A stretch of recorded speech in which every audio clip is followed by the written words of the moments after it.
Well, good evening, everybody, or afternoon or morning, I suppose, depending on when you're watching this. Although, if you're starting your day with a 2 hour or more video on stainless steel metallurgy, I am very sorry.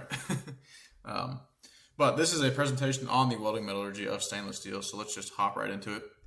First question, what is welding metallurgy? Why should we care? So if we think about metallurgy in a general sense, if we had a cube of alloy X, any alloy, this block of material is made up of these small individual grains. So you can kind of think of this as grains of sand packed into whatever shape, be that a cube or an I-beam or rolled sheet, etc. And these grains, the size of them, the microstructure within them, meaning the phases that they are comprised of, their orientation, etc. The properties of these grains really define the mechanical properties of the metal. So to a large extent, things like yield strength, ultimate tensile strength, corrosion resistance, ductility, toughness, etc. are all related and heavily related to the grain structure in these materials. And in traditional metal forming, as these alloys are first cast, they can either, by nature of the process, preheating molds or something, or by post heat in a furnace, there's good control of the thermal history of these alloys. So if we wanted to do something like have them heated to a high temperature, hold for a while, and then cool quickly, we can do that. If we want to cool a little bit and then hold and then cool quickly, we can do that. If we want to just gradually cool the whole time, that's possible. If we want to cool very rapidly by quenching, we can do that. However, in welding, typically we are limited in what we can do with the thermal history in the as welded condition. And so usually the cooling is quite rapid, similar to the quenched example. Now, this can be manipulated somewhat by things like preheat and insulating blankets, etc. But in general, cooling rates are rapid in the welding process. It's a very transient process. So if we think of a welded joint, right, we've got base metal 1, base metal 2, the weld itself. There's a lot going on here from a thermal perspective. So we have the weld pool, which is actually initially a liquid. Then it solidifies, and then it experiences rapid cooling. And this liquid to solidification step occurs quite quickly in welds, on the order of seconds. And because of that, we can also have chemical composition gradients due to segregation of alloying elements actually within the weld metal, which we'll discuss more of that later. But also we have this rapid cooling right here. Then if we think at the edge of the weld bead, right, the metal here that is not part of the weld but hasn't melted is at a temperature that's just below the melting temperature of the alloy. And then peak temperature will continue to decrease as we move further away from the weld until we reach a region somewhere over here where temperatures have not reached a high enough peak to significantly affect the grain structure of the material. And so this is, this region in between the edge of the weld bead and the region where properties are not affected is the heat effective zone. But throughout this region, we'll have different peak temperatures and different cooling rates all throughout this area here. So the trick with welding metallurgy is we've got all these different things going on in this weld joint, but we need to have relatively uniform properties throughout. And so how do we account for those various different cooling rates, different peak temperatures, right? The segregation of alloying elements as we solidify, etc. So that's the question we'll attempt to answer in this, or begin to answer in this presentation, with, of course, a focus on stainless steels. Why stainless steels? Stainless steels are, of course, the second most common alloy system in use today. Right, uses from things like silverware, tubing, see a lot of stainless steel tubing, but even thick wall pressure vessels, surgical instruments, steam turbine blades, replacements for structural steels in high corrosion environments, etc. So stainless steels are all around us. The most common alloy system is, of course, carbon steels. And there's a lot of good information out there for carbon steels already. A lot of people are exposed to at least some carbon steel metallurgy in some general just courses.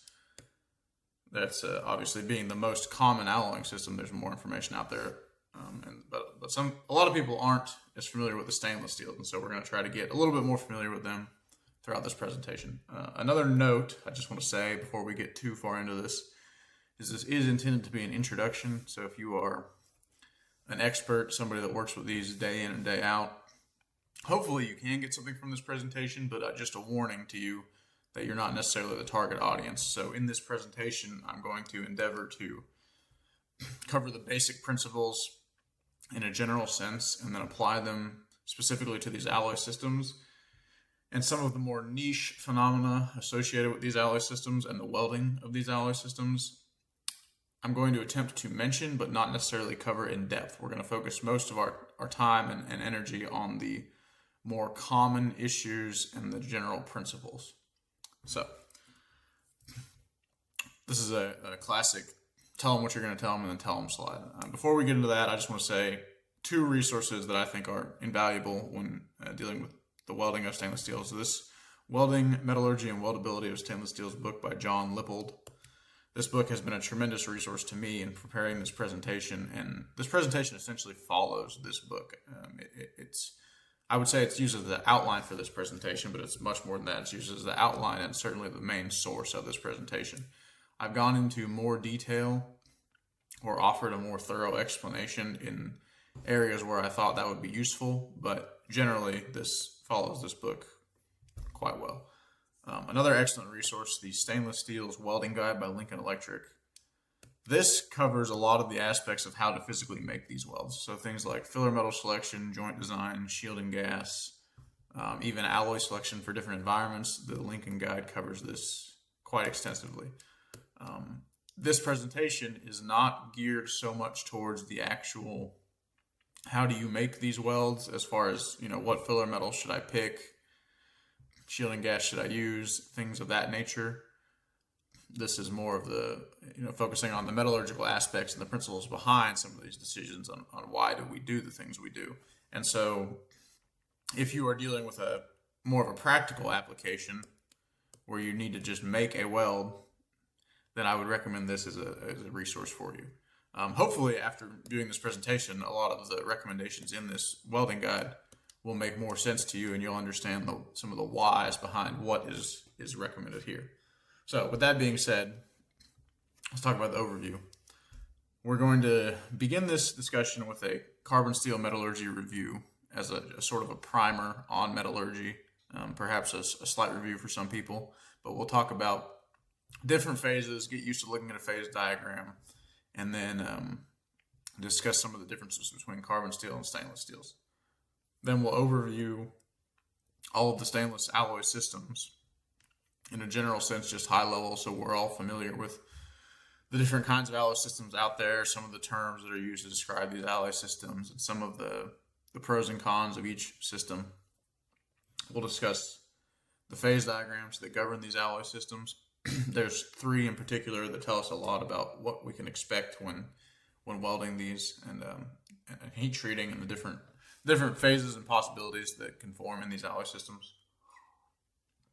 We'll discuss constitution diagrams, which allow us to predict final microstructure of stainless steel weldments.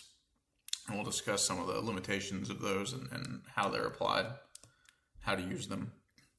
We'll discuss the alloying elements that are in these stainless steel alloys and what they do, why they're there, and whether or not they're ferrite or austenite stabilizers, which, as we'll see later, is quite a big deal.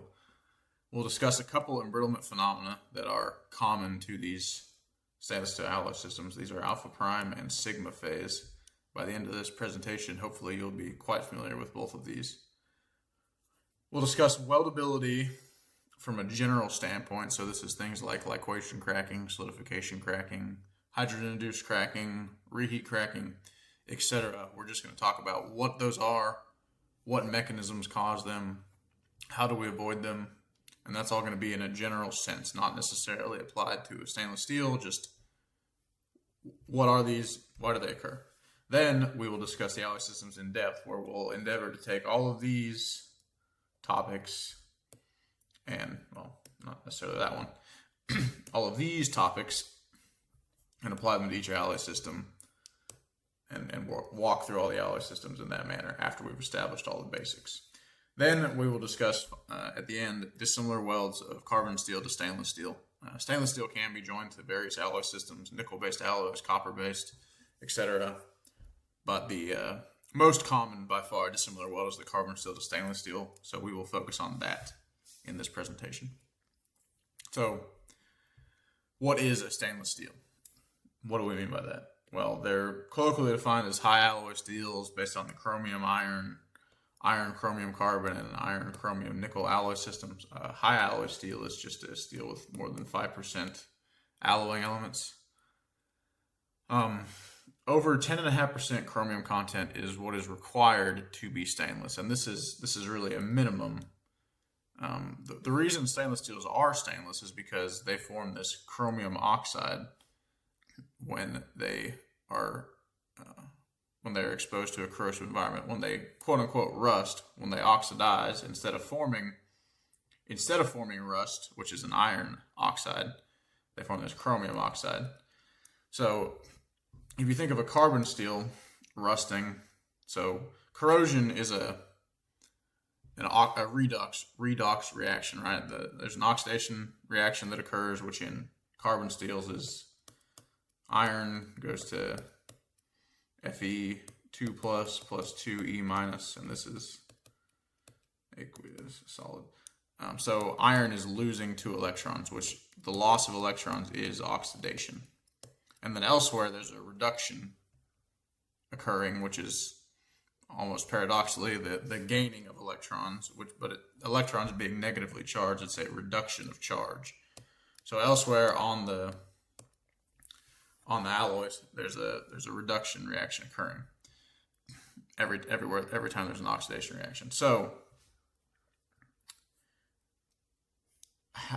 if we look at this table down here, this is cathode reduction half reactions, the standard potential of these reduction half reactions. So we can see that the reduction of iron has a standard potential of minus 0.41 volts, and the reduction of chromium has a standard potential of minus 0.74 volts. So this is actually telling us that the reduction of iron is more favorable than the reduction of chromium.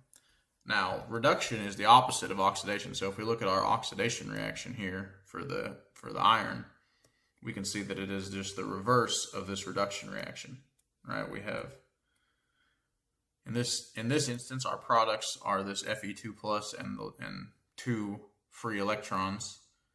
Well, in this reaction, those are our reactants, so they're reversed. So if the reduction of iron is more favorable than the reduction of chromium, oxidation being the reverse of that, the oxidation of chromium is more favorable than the oxidation of iron. So in a stainless steel, if there is 10.5% chromium or more, that will form a layer of chromium over the entire surface. And so as these stainless alloys oxidize, the oxidation reaction that occurs is chromium goes to chromium 3 plus 3 E minus. So the chromium is losing electrons. And of course, there's again a reduction reaction elsewhere. And we won't go through all of the chemistry, but the result of these oxidation and reduction reactions at the end of the day, the final product is this chromium oxide and this iron oxide, which this iron oxide is what we know as rust. And it's, we've all seen it. It's unstable, it's porous, it's flaky. So it falls off, not well bonded, and it's porous, meaning it allows water to continually ingress and cause further corrosion, in addition to flaking off and exposing more of the surface in that manner. Well, this chromium oxide is dense, stable, well bonded to the surface, and non-porous, and so it actually halts further oxidation as it forms. And so that is what makes a stainless steel stainless. Now, they're quite resistant to corrosion, aka oxidation, in general environments. However, There are some environments, like for example, a chloride environment, where they can be attacked, and we'll discuss that more later. But just a general note that staying less doesn't mean they can't corrode. It just means they're more generally resistant to corrosion. And as a rule, 10.5% chromium is what is required to have a complete chromium matrix over the entire surface. But more corrosive environments typically require more chromium, which we'll see more on as we go through this presentation. So let's just talk about carbon steel metallurgy real quickly. There are several phases that can be present in the room temperature microstructure of carbon steels, and these are ferrite, pearlite, bainite, martensite, cementite, and also at high temperatures in these carbon steels, a phase called austenite is stable. So we've got room temperature products and then a high temperature phase. If we view this is the iron carbon phase diagram. So let's just begin to look at this. We have weight percent carbon on this x-axis, and we have temperature in degrees Fahrenheit on this y-axis. So if we look at this diagram, we begin to see what phases are present. So we have this alpha, which is ferrite here at low temperatures, and also Fe3C, which is cementite. Both of these are stable at low temperatures. At higher temperatures, we have this gamma phase, which is austenite. Again, over here, we have austenite and cementite. Here, we have austenite and ferrite. At extreme temperatures, of course, we begin to form a liquid. And so in this region, we have austenite and liquid. So austenite turning into liquid. Here, we have liquid and cementite. Here, we have this delta symbol, which is actually also ferrite. This is just a high temperature version of ferrite. They call it delta ferrite. It is effectively the same thing as the alpha ferrite down here. So in this region, we have liquid and ferrite again. Here we have austenite and ferrite again, ferrite only. So a question that you might be having is, if I only see, right, 3 solid phases on this phase diagram, ferrite, cementite, austenite, because this is also ferrite. So we only got three solid phases, and at that, only 2 of these at room temperature are stable: the ferrite and the cementite. So if there's only 2 phases that are stable at room temperatures, how do we have all of these possible phases in our final microstructure? What's going on with these? So let's talk about this for a little bit. Here in this micrograph, this is a room temperature microstructure of a carbon steel. So here we have ferrite in this region alone. And this is what's called pro-eutectoid ferrite. It's ferrite that has formed above this eutectoid temperature, which is 723 degrees Celsius. So ferrite that has formed within this triangular region is pro-eutectoid ferrite. But the alloy cannot transform entirely into pro-eutectoid ferrite. So there will be some austenite still present as we cross this eutectoid temperature and enter a region where ferrite and cementite are stable. So at this point, the austenite, which is the phase we have at high temperatures in these carbon steels. Also, as a general note, most carbon steels fall into a carbon range somewhere in this region here. There are some that are slightly higher, but generally almost all carbon steels are somewhere around here. And so on these relatively high temperatures, now at extreme temperatures, we again are ferrite, but for the majority of our time at elevated temperatures, these steels are austenite. And so they're transforming from austenite at these medium temperatures, medium to high temperatures, into the final transformation products of ferrite and cementite, etc., at low to room temperatures. So the untransformed austenite, as we cool below the eutectoid temperature, will begin to transform into this phase here in this region, which is pearlite. And perlite is the lamellar, which just means layered structure of ferrite and cementite. So we have ferrite here in this orange phase, and cementite here is this blue phase in this depiction of the microstructure. And this occurs because, as we can see from this diagram, the ferrite phase at room temperatures has almost no solubility for carbon. Right here at the eutectoid temperature, it has a carbon solubility of 0.025 weight percent. And as temperature drops, we can see that this decreases to almost nothing. And so the carbon has to go somewhere. So cementite here has a carbon solubility of 6.67%. And so the excess carbon will be stabilized in these cementite phases, which is why there's typically more ferrite here than cementite, because there's typically not much carbon. Again, we're in this range. So that's what perlite is, right? Ferrite can be a stable phase. Perlite is a mixture of ferrite and cementite. Bainite, which is here, is also a mixture of ferrite and cementite. However, bainite is a result of more rapid cooling rates, and it's not nearly as ordered as the perlite. So instead of this lamellar structure, we kind of have more of a mixed structure of ferrite and cementite. Again, cementite is in the perlite and the bainite. Martensite is we will discuss this more later, but it's a result of a rapid transformation of austenite. It's a diffusionless transformation, and it occurs when the austenite is cooled so rapidly that there's not sufficient time for it to transform into other transformation products such as ferrite, perlite, or bainite. And when it's rapidly cooled like that, it will transform into martensite instead, which again we'll discuss martensite more in more detail later. So we have, for these carbon steel systems, what's called a TTT diagram, which is time temperature transformation, or a CCT, which is continuous cooling transformation diagram. If we look at this TTT diagram, which this is for a steel of eutectoid composition, meaning a steel that lines up with this eutectoid point here. And so we can see that at temperatures above this eutectoid temperature, again, this dashed line on this diagram, the steel is stable as austenite. And we've got time here on this x-axis, and it's on a log scale, so around here is 1 second. So as we cool below the eutectoid temperature, we can see that for a while, 1 to 10 or so seconds, depending on what temperature you're at, or if you're right below it, it can be much longer.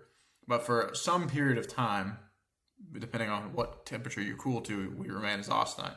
But then, if time passes, we'll begin to transform into other products, right? So if we were to do this, boom, we're austenite until we reach right here at this time, slightly over 1 second.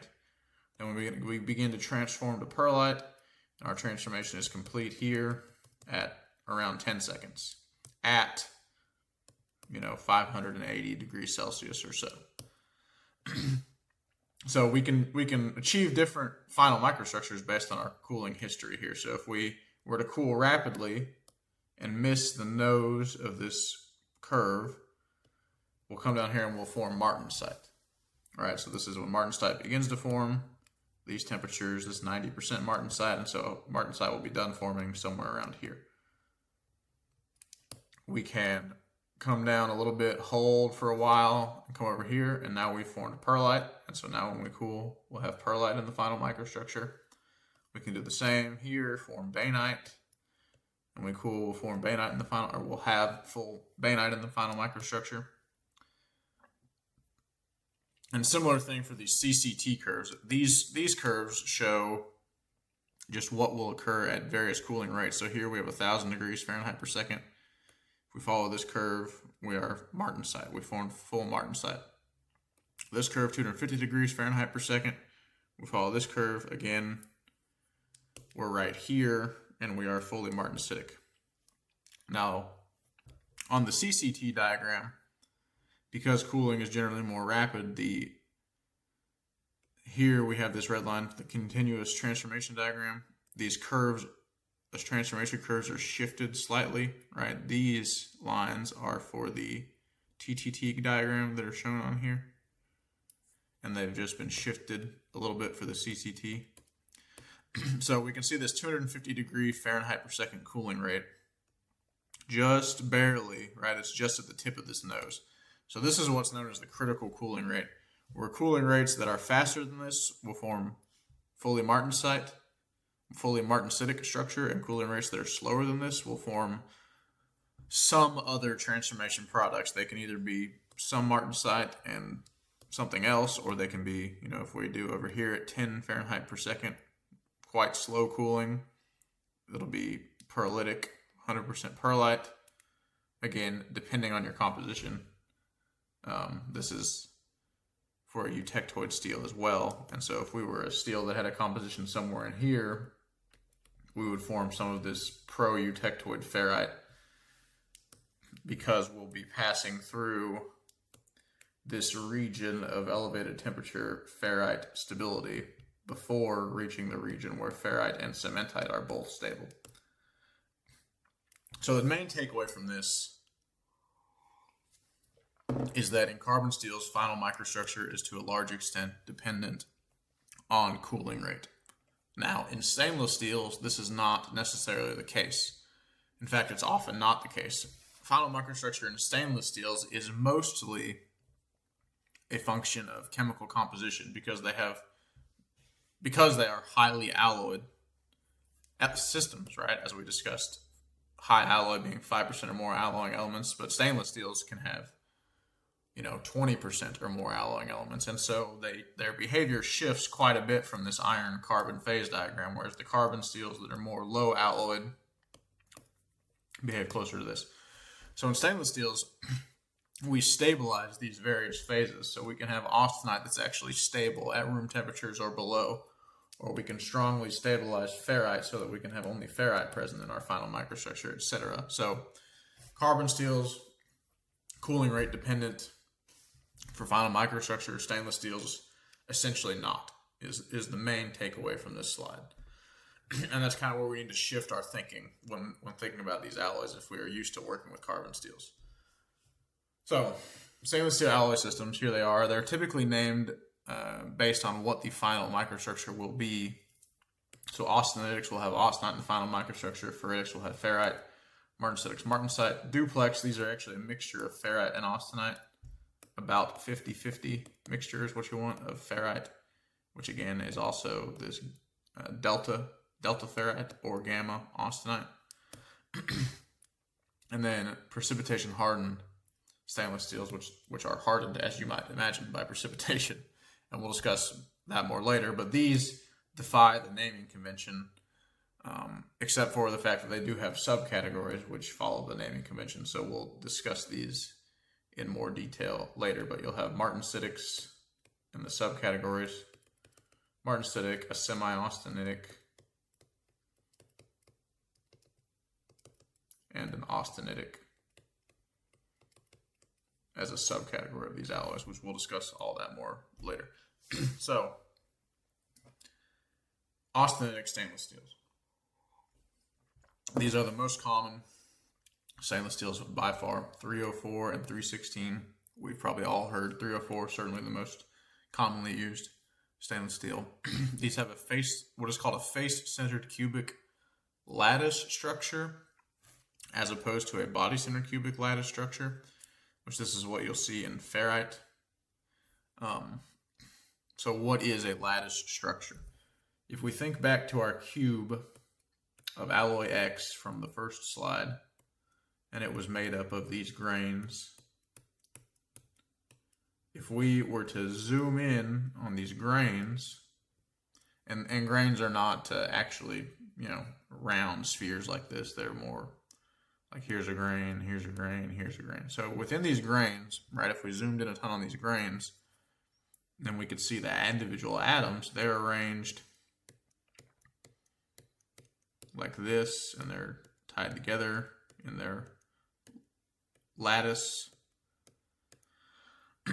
And then this This lattice is per se oriented in this direction, and this grain here might have a lattice that's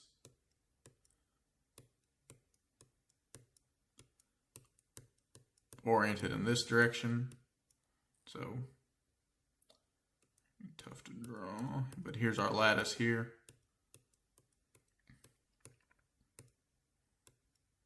And it's maybe somewhat distorted by the grain boundary. And it's important to remember, right, these grains are actually three-dimensional, so we're looking at this in a 2D plane, but this lattice is actually a 3D object like this. And so the arrangement of this lattice, how the atoms are arranged within the lattice structure, or within the grains, how the atoms are arranged forms a lattice. And so we call the lattices based on the atomic arrangement different things. And so we have an option for the lattice to be in this face-centered cubic arrangement, which means that in a cube of atoms, on each face there's an atom. There's an atom centered on the face, so face-centered in the cube. Or we can have body-centered, where there's another, again, a cube, right, with another atom centered in the body of the cube. So body-centered cube.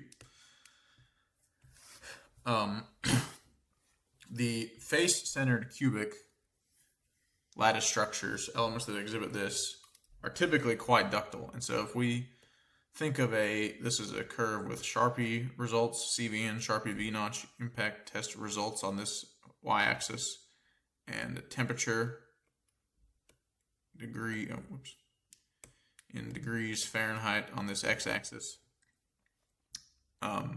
BCC materials will have, at high temperatures, typically good ductility. And they'll do something like this, where their ductility drops quite a bit, and you have here this ductile to brittle transition temperature at somewhere in between here, usually somewhere around 0 degrees or so. But it depends on what alloy system you're talking about. Well, face-centered cubics will typically do something like this, where they maybe have a slight drop-off, but they typically have good ductility at extremely low temperatures. This can be, even cryogenic, minus 250 or more, and they could still exhibit good ductility. So face-centered cubic, this guy, BCC, over here is this guy with the ductile to brittle transition.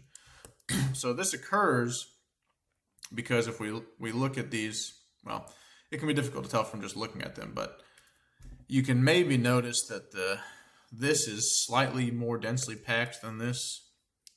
Maybe you can notice that, or maybe you'll just take my word for it. But these face-centered cubics have more of these closely packed directions. So anywhere where we're going across with these center atoms, right, these atoms are close together here. Whereas in the body-centered cubic, only directions that go through this middle atom are closely packed. And so for a metal to exhibit ductility, it needs to have a certain number of active slip systems. And we won't go too far into the metallurgy, but essentially these face-centered cubic arrangements have more of these easy slip directions, whereas body-centered cubics, because they have less close packing of the atoms, for the atoms to actually be able to slide and interact with each other, they need some amount of thermal energy to excite the atoms so they can cover a little bit more of this distance. And so that's why at a certain temperature, when the thermal energy becomes low enough, some of the slip planes in these body-centered cubic lattices that require thermal activation energy for the slip plane to be active, they will no longer be active. And so at a certain point, they reach a temperature where they don't have enough active slip systems to exhibit ductility. And that's why they transition to brittle behavior. Whereas the face-centered cubics, with their close-packed nature, don't need this thermal activation energy. And so that's why they can exhibit brittle behavior, or ductile behavior, even at extremely low temperatures. So austenitics, again, because of the face-centered cubic, have excellent ductility and low temperature toughness. They have similar strength to mild carbon steels with a yield strength of around 30 KSI or so. They can, particularly in welding, because cooling rates are so rapid. And also because in the weld metal itself, we can have segregation of alloying elements because the weld pool solidifies rapidly, and we'll kind of discuss that a little bit more later. But you can have local variations in composition, and so you can have like a local region here, say in our grain structure, where there's high amounts of chromium and other ferrite stabilizing elements, and so this a grain might actually be ferrite within a mixture of everything else being austenite. So it's possible to retain some ferrite in these, and we'll talk about that more in detail later. They're non-magnetic, and this is a function of their face-centered cubic lattice structure. So when somebody says, is that a stainless steel? I don't know. We'll get a magnet and put it on it and let's find out. That works most of the time because 304 and 316, the austenitics, are so commonly used. However, that's not always the case, because the ferritics and the martensitic and the duplex, etc., that do not have an entirely face-centered cubic or almost entirely face-centered cubic lattice structure will exhibit magnetic properties. When welding these are the three big issues: solidification, cracking, liquefaction cracking, and intergranular corrosion. And we'll discuss those all in more detail later. Ferritic stainless steels, these are, again, an almost entirely ferritic microstructure. Typically, they have low strength and ductility and toughness because of the nature of ferrite itself. However, they have generally excellent corrosion resistance, and they're low cost because they have low alloying contents, specifically nickel, which can be quite expensive. They can have medium to high chromium contents, but generally for their corrosion resistance, their cost is quite low. So these are used in applications where corrosion resistance is desirable, but mechanical property demands are not quite as high. Historically, these have been used in applications where welding is not required, though these days they are weldable. And while we're on that, if we talk about these alloy systems as a whole, historically some of these have been considered quite difficult to weld. The ferritics, the duplex, even some of the precipitation hardened. In the past, some of these alloy systems were quote unquote unweldable. However, these days, with advancements in our understanding of welding, new welding processes, like for instance, even the solid state welding processes like friction stir welding or high frequency welding, and chemical composition improvements that we've made, really all of these alloy systems are weldable these days.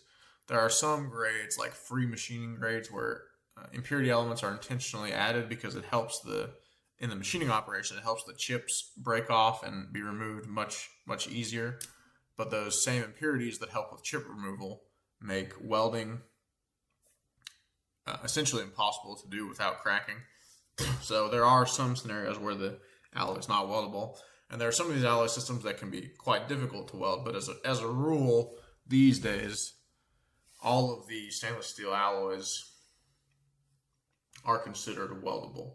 At least all of the types. Now, there might be certain grades within these different alloy system types that are unweldable, but as a rule, you can't just say, well, duplex stainless steels just can't be welded. There are some perhaps that are quite difficult to weld, but there are some that can be welded quite readily as well. So just a note that really these days, you can find a way to weld most of these. Again, these are body-centered cubics, which means they are magnetic. So this would be one of the ones where the magnet test would not work. And when welding these, grain growth and high temperature embrittlement is the big issue. Again, to be discussed in detail later. So martensitics, this will kind of round out our discussion on the crystal lattice structures.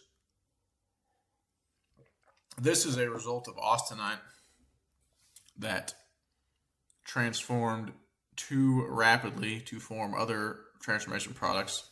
Now, in carbon steels, this typically means extremely fast cooling rates. However, in stainless steels, that's not the case because typically it transforms at lower temperatures. and the other phases are not really favored in a stability sense, and so martensite can form even with extremely slow cooling. But essentially, what it is a distorted face-centered cubic. So, if you look at this, that's what's called a body-centered tetragonal, BCT, which we can see the body-centered arrangement here. However, it also has this carbon stuck in what's called interstitial sites. So austenite has these large interstitial sites compared to the ferrite, which has these smaller interstitial sites here that we can see. And so as the martensite, or as the austenite is transforming attempting to transform to a BCC structure, these interstitial sites are shrinking, and so the carbon wants to diffuse out and go elsewhere. While when the cooling is rapid, as in the case of martensite formation, it still becomes body-centered, but the lattice becomes distorted because the carbon is trapped in these interstitial sites because cooling was too rapid for it to diffuse elsewhere. So that distorted lattice structure results in quite high internal strains within the lattice, which in turn yields the high strength and high hardness of these alloy systems. Typically, because their strength comes from this metallurgical phenomena and not from the addition of extra alloying elements, they have a low cost to strength ratio, right? Because we're just taking advantage of this structure to get this extra strength. And typically, right, because they're so hard, they're used often in surgical instruments or anything that needs to keep a sharp edge, because hardness will help keep that edge for longer. It generally results in more wear resistance. So also things that don't need to wear, like gears and shafts, etc. Martensitic stainless steel see use in those. Steam turbine blades at lower temperatures. So a steam turbine blade or a gas turbine blade, but only in later stages of a gas turbine. The initial stages, of course, operate at temperatures that are way too extreme for these martensitic alloys. They do have a lower corrosion resistance, right? Still fairly good, especially excellent in general atmospheric corrosion conditions because they are a stainless still a stainless steel. But they have lower corrosion resistance than some of the other stainless alloys because they have such low alloying elements. They have low amounts of chromium and low amounts of nickel, which are typically the main corrosion strengthening elements. Nitrogen can play a role. Molybdenum can play a role, as we'll see later. But generally, these have just enough chromium to be stainless, perhaps slightly more, and very low other alloying elements. They are body-centered tetragonal or body-centered cubic. So if we've heard of tempered martensite, right, a quenching and tempered heat treatment, where we cool rapidly, then we heat up to some temperature and hold here for a while to temper. What that does is it allows, we go to a high enough temperature for there to be enough thermal energy for these carbons to diffuse out of the BCT lattice structure, and they will precipitate out as very fine carbides. So then, after heat treatment, we'll have a BCC phase with interdispersed, very fine carbides resulting from the precipitation of this carbon that used to be trapped in the interstitial sites. And this, when it's in this phase, the strength and hardness will be slightly reduced. However, extensively reduced, I suppose, from what we had before here. But the ductility will be greatly increased. So the untempered martensite is almost unusable because it has such low ductility. So you really pretty much have to temper it unless it's a very, very low carbon version. But essentially tempering is necessary. And so it's BCT structure, and when welding is completed, but then often these alloys will undergo a tempering heat treatment and they will transform to a BCC with fine interdispersed carbides. So when working with these alloys, hydrogen-induced cracking and solidification cracking are the main concerns, with hydrogen-induced cracking being the largest concern. Solidification cracking possible, but only occurring. You typically, if something is wrong with the welding process or the alloy has lots of impurities. Duplex stainless steels, again, these are a mixture, 50-50 austenite and ferrite. And again, we have austenite, the gamma phase, austenite, and ferrite over here is delta ferrite, or this alpha ferrite. And 50-50 is a good rule. Generally, if you're 60-40 or so, you're okay still. But you don't want to go much beyond that. You really want to try to stay around this 50-50 mix. So these are a good mix of strength and corrosion resistance. The dual phase microstructure gives them their increased strength. They typically have about double the strength of the austenitics, and they have really excellent corrosion resistance. This next line here, stronger than ferritic and austenitic, that is certainly true.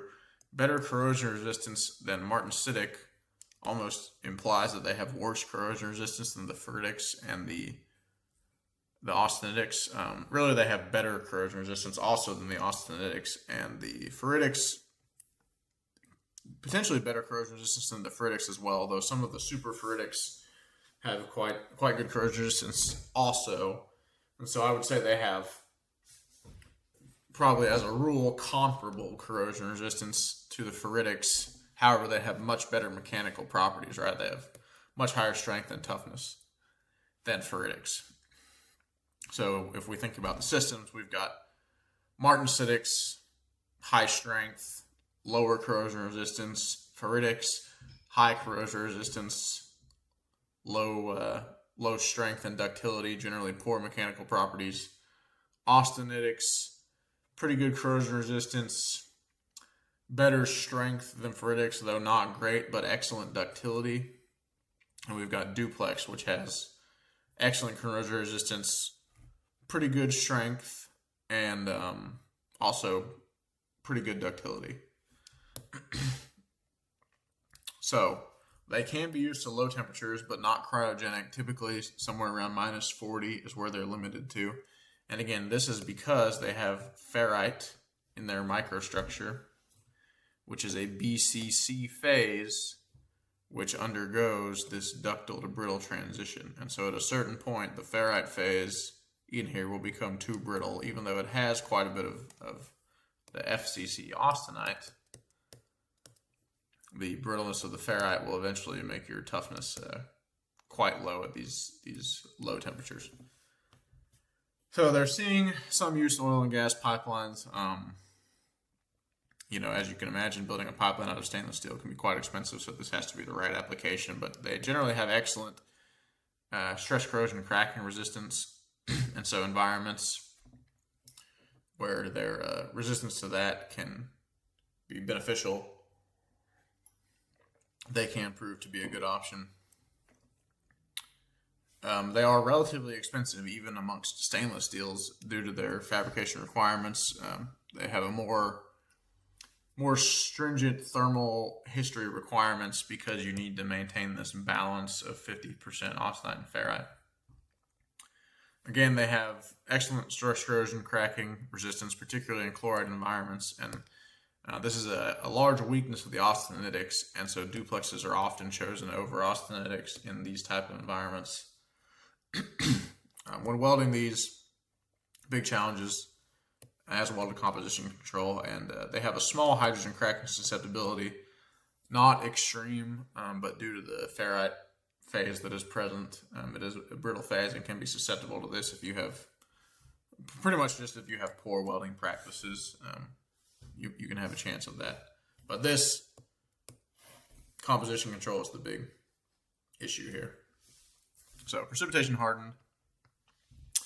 These are hardened by precipitates, as you might have guessed. So small precipitates in the microstructure provide additional strength to these alloys. Again, there's the subtypes of martensitic, semi-austenitic, and austenitic. The martensitic types have similar uses to the purely martensitic alloys. However, because the strength in these precipitation hardened alloys doesn't only come from the martensitic nature of the microstructure, it also comes from the precipitates within the microstructure. They can have more alloying elements and therefore can have superior corrosion resistance to the martensitic alloys that are not precipitation hardened. So when we're talking about precipitation hardened, right, if we look at this graph here, we've got strength on the y-axis, and this is time at some temperature, so say at 1050 degrees Fahrenheit or so. And as more time is spent at these temperatures, precipitates will grow. So if we look here at low times, the strength is quite low. There's really no precipitates yet. As we spend more time at a certain temperature, eventually precipitates will start to show up in the microstructure. And so here we've got very, very fine precipitates. We continue, precipitates get larger, and if we continue to age, we can become overage where the precipitates are growing too large and strength is now being reduced because the precipitates are taking up such a large percentage of the microstructure now instead of being fine and dispersed throughout. So if we look at this curve, right, we can see the peak strength is, maybe somewhere around here. However, here we're underaged, which is still fairly high strength. And here we're a decent amount below the peak strength, but this is what we call peak aged. So why is that?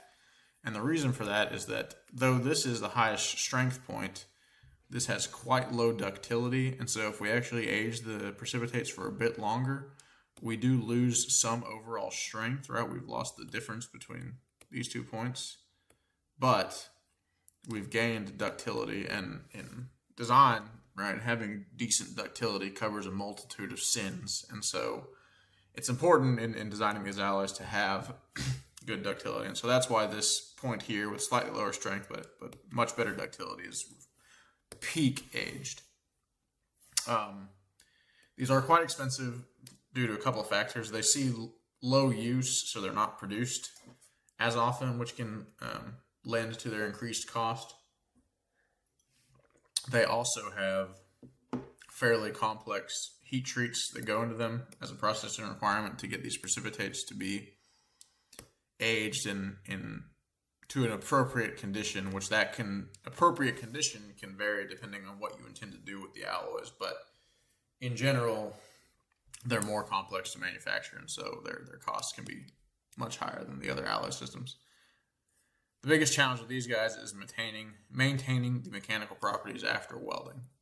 And by that, we just mean, if we look at our typical weld joint, right, with base metals and weld metal here in the middle, precipitate behavior, as we can see over here, is a function of temperature to a large extent. And again, we've got different peak temperatures, different cooling rates all throughout this area. Solidification going on here, and so we've got to try to get this whole weldment to have similar precipitation behavior so that they can have similar mechanical properties. And that can be tricky when you're doing a process like welding that has a transient heat. Well, it's just a transient process in general and has various different peak temperatures, and the heat input is moving the whole time, and etc. So you can imagine it can be complex to have this whole weldment be a similar age with regard to precipitates. So, phase diagrams. There are 3 phase diagrams that tell us a lot about these stainless systems: the iron chromium phase diagram, the iron chromium carbon, and the iron chromium nickel here. If we look at the iron chromium first, all of these stainless alloys, the main alloying elements that are in the, or the main alloying element that is there in the highest concentration is in fact chromium. And then iron is not necessarily considered an alloying element. It is the bulk of the alloy itself. So really, regardless of what system we're looking at, the iron chromium phase diagram can tell us quite a bit about it. So a couple things to note from this diagram. We've got, in a pure iron chromium system, we're ferrite at these elevated temperatures and throughout really most of the microstructure, right? This is all ferrite here, with the exception of these sigma and alpha prime regions and this gamma loop. So we can see that we're ferrite here at elevated temperatures. We have this gamma loop where we're austenite, and then again on cooling we're ferrite again. So this austenite, this gamma loop, if we look over here, this loop can be extended with additions of carbon and nitrogen. So we can see this outside curve is high carbon and nitrogen. This inside curve is low carbon and nitrogen. So from this, right, the maximum this loop extends is out to 12.7% chromium. However, with high carbon and nitrogen, we can have austenite stable at 25 or 26% chromium. So just something to pay attention to is that these alloying elements, the other alloying elements, can shift the behavior of these phase diagrams to some extent, even to a large extent, right, as we can see here. So, also as a note, nickel in particular is good at stabilizing austenite to lower temperatures, and so it can extend the loop this way and stabilize austenite at room temperatures or even lower. So the iron, chromium, carbon phase diagram, this typically governs the ferritics and martensitics, and that's because the ferritics and martensitics have low nickel content, and so their main alloying elements are chromium and carbon. And then, of course, iron is present as the bulk of the microstructure. These typically, so this figure here, figure A, is at 13% chromium. Figure B is at 17% chromium. And we can see that the addition of chromium has basically shifted these austenite fields to the right and shrunk them slightly. So if we look, right, like here, this ferrite plus austenite region versus the ferrite and austenite region here, we can see this region is shorter here, does not cover as extensive a temperature range, and it's shifted to higher carbon contents on the x-axis.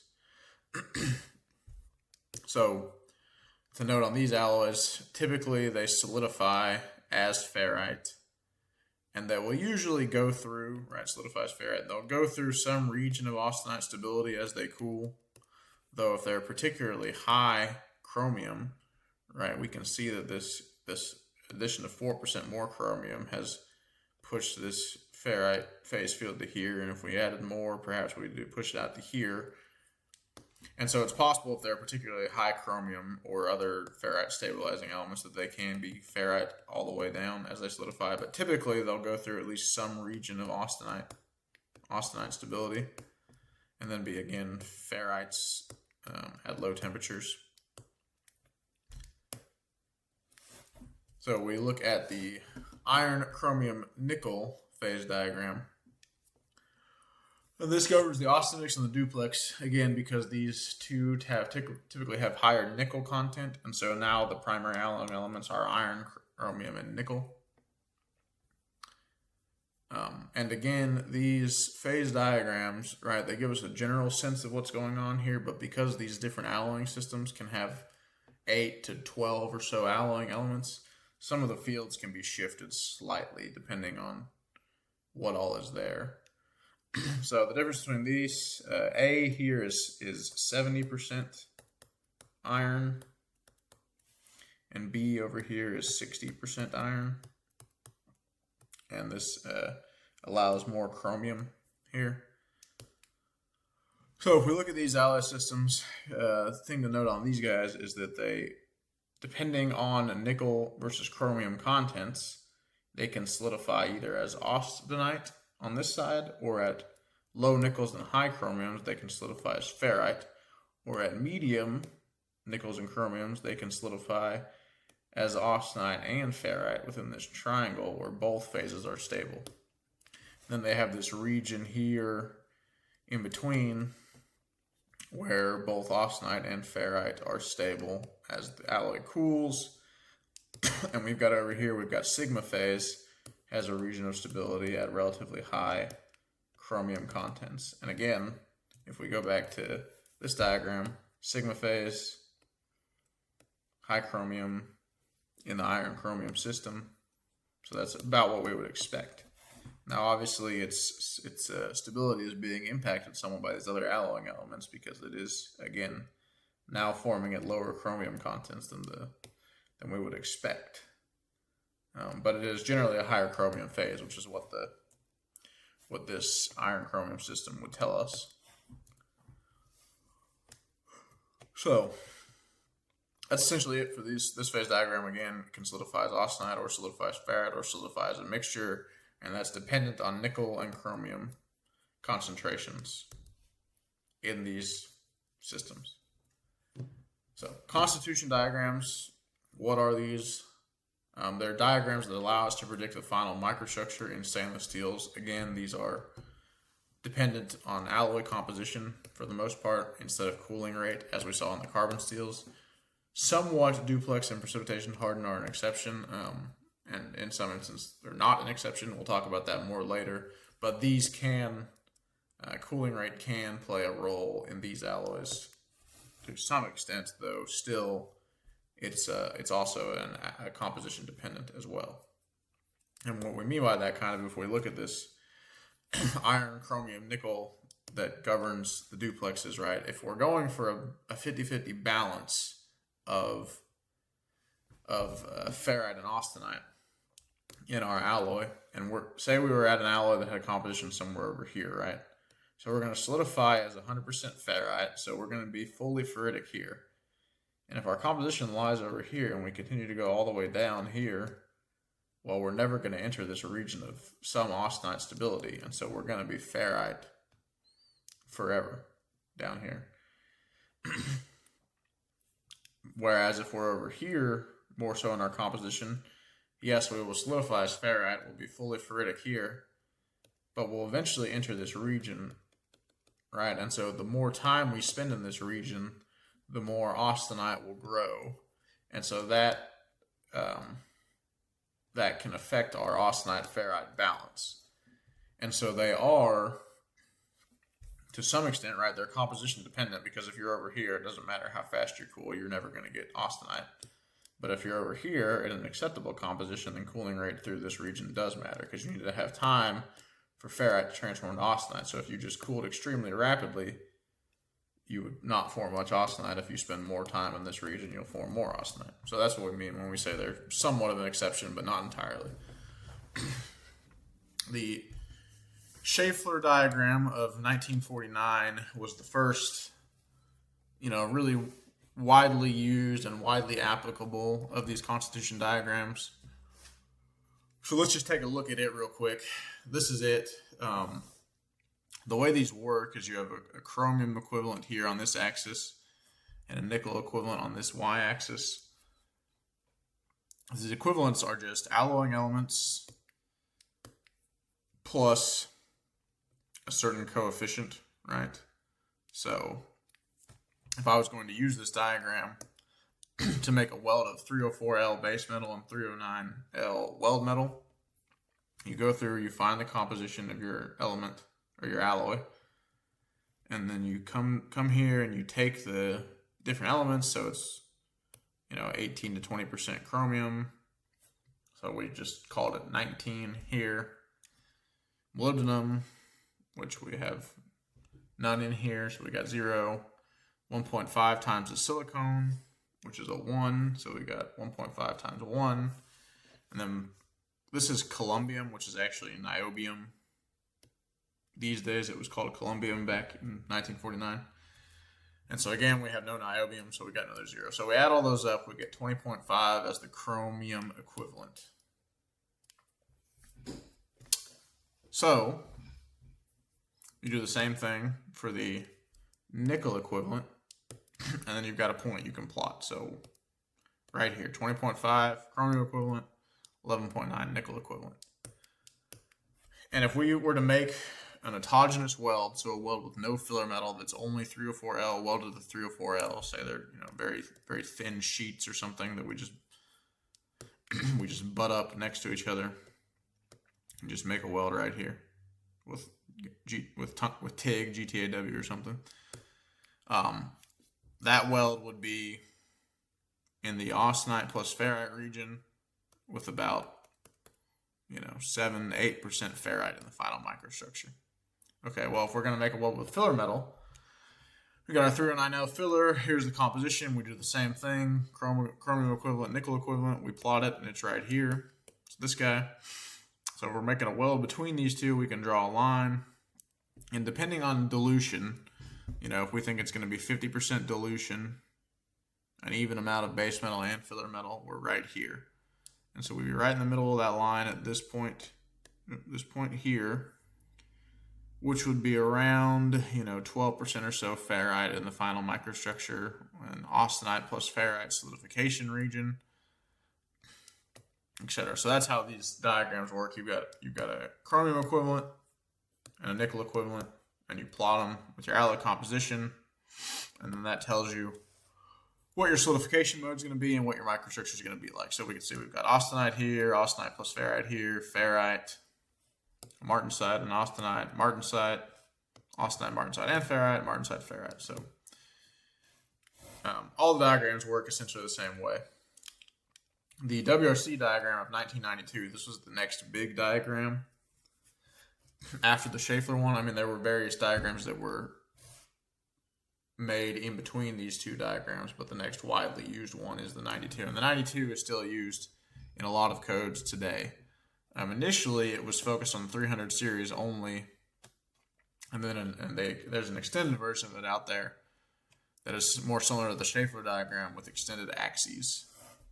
So here's the 92 diagrams. This is the original for 300 series only, and you can see the x-axis, the chromium equivalent, only goes down to 16 or so, and the nickel equivalents go down to 9 or so here at the origin point, which that corresponds to the range of the austenitic 300 series alloys. Another thing to note, this diagram, instead of percent ferrite like we saw on the Schaeffler diagram, right, these are all percentages, uses a concept called ferrite number, Fn. And these ferrite numbers below about 10 or so are essentially equivalent to ferrite percentage. But as the numbers increase, that becomes less so. And so a ferrite number, like 70 ferrite number, this might be anywhere from 0.49 to 0.56. Excuse me, this shouldn't be 0.49. From 49% to 56% ferrite. A 100 ferrite number, 100 might be 70% or so ferrite. So that's just something to look out for. You've got to make sure whether you're talking ferrite number, percent ferrite, and you might have to look up, what's the conversion. Here's the extended diagram. As you can see, these axes extend to 0 on each of the equivalents, and so you can plot, like if you had a dissimilar weld, you could plot a carbon steel over here. Or if you had a martensitic stainless steel that you're doing a weld with and you're using an austenitic filler, you could plot it on here as well. This works very similar to the Schaeffler diagram. If you're outside of this region, you don't necessarily have a ferrite number you can count on. So again, this is basically this brought onto this extended diagram. And the extended diagram has these martensite boundaries. So for various manganese contents in your alloy, say you're a 1% manganese alloy, if you plot and you end up over here, then that tells you you're going to have a martensitic microstructure, right? If you're a 5% manganese and you're over here, you're going to have martensitic microstructure. The shaded region just indicates a degree of uncertainty with these. So if you're within the shaded region, maybe you will, maybe you won't. The data isn't conclusive in that area, and so it's probably better to just plan on it happening, right? But say you're a 3% manganese and you plot like right here. Now there's no graph for 3%, but you can imagine it's probably somewhere around here. And so you would be generally safe as 3% manganese here. But again, that's a region of uncertainty, and so it's better to intend to be as safe as possible. So if you're 3% and you can be over here, that's probably a better alloy selection.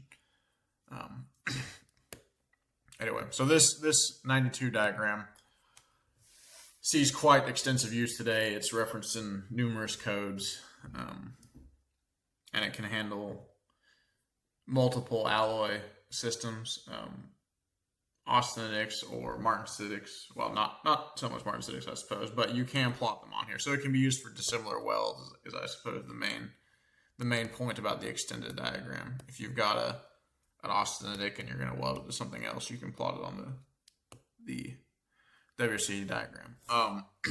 To that end, if you have a ferritic or martensitic that you're making a weld on that is within that alloy system, so it's just a martensitic to a martensitic, then the Baumforth diagram is the best diagram for these ferritic or martensitic alloys. And it has,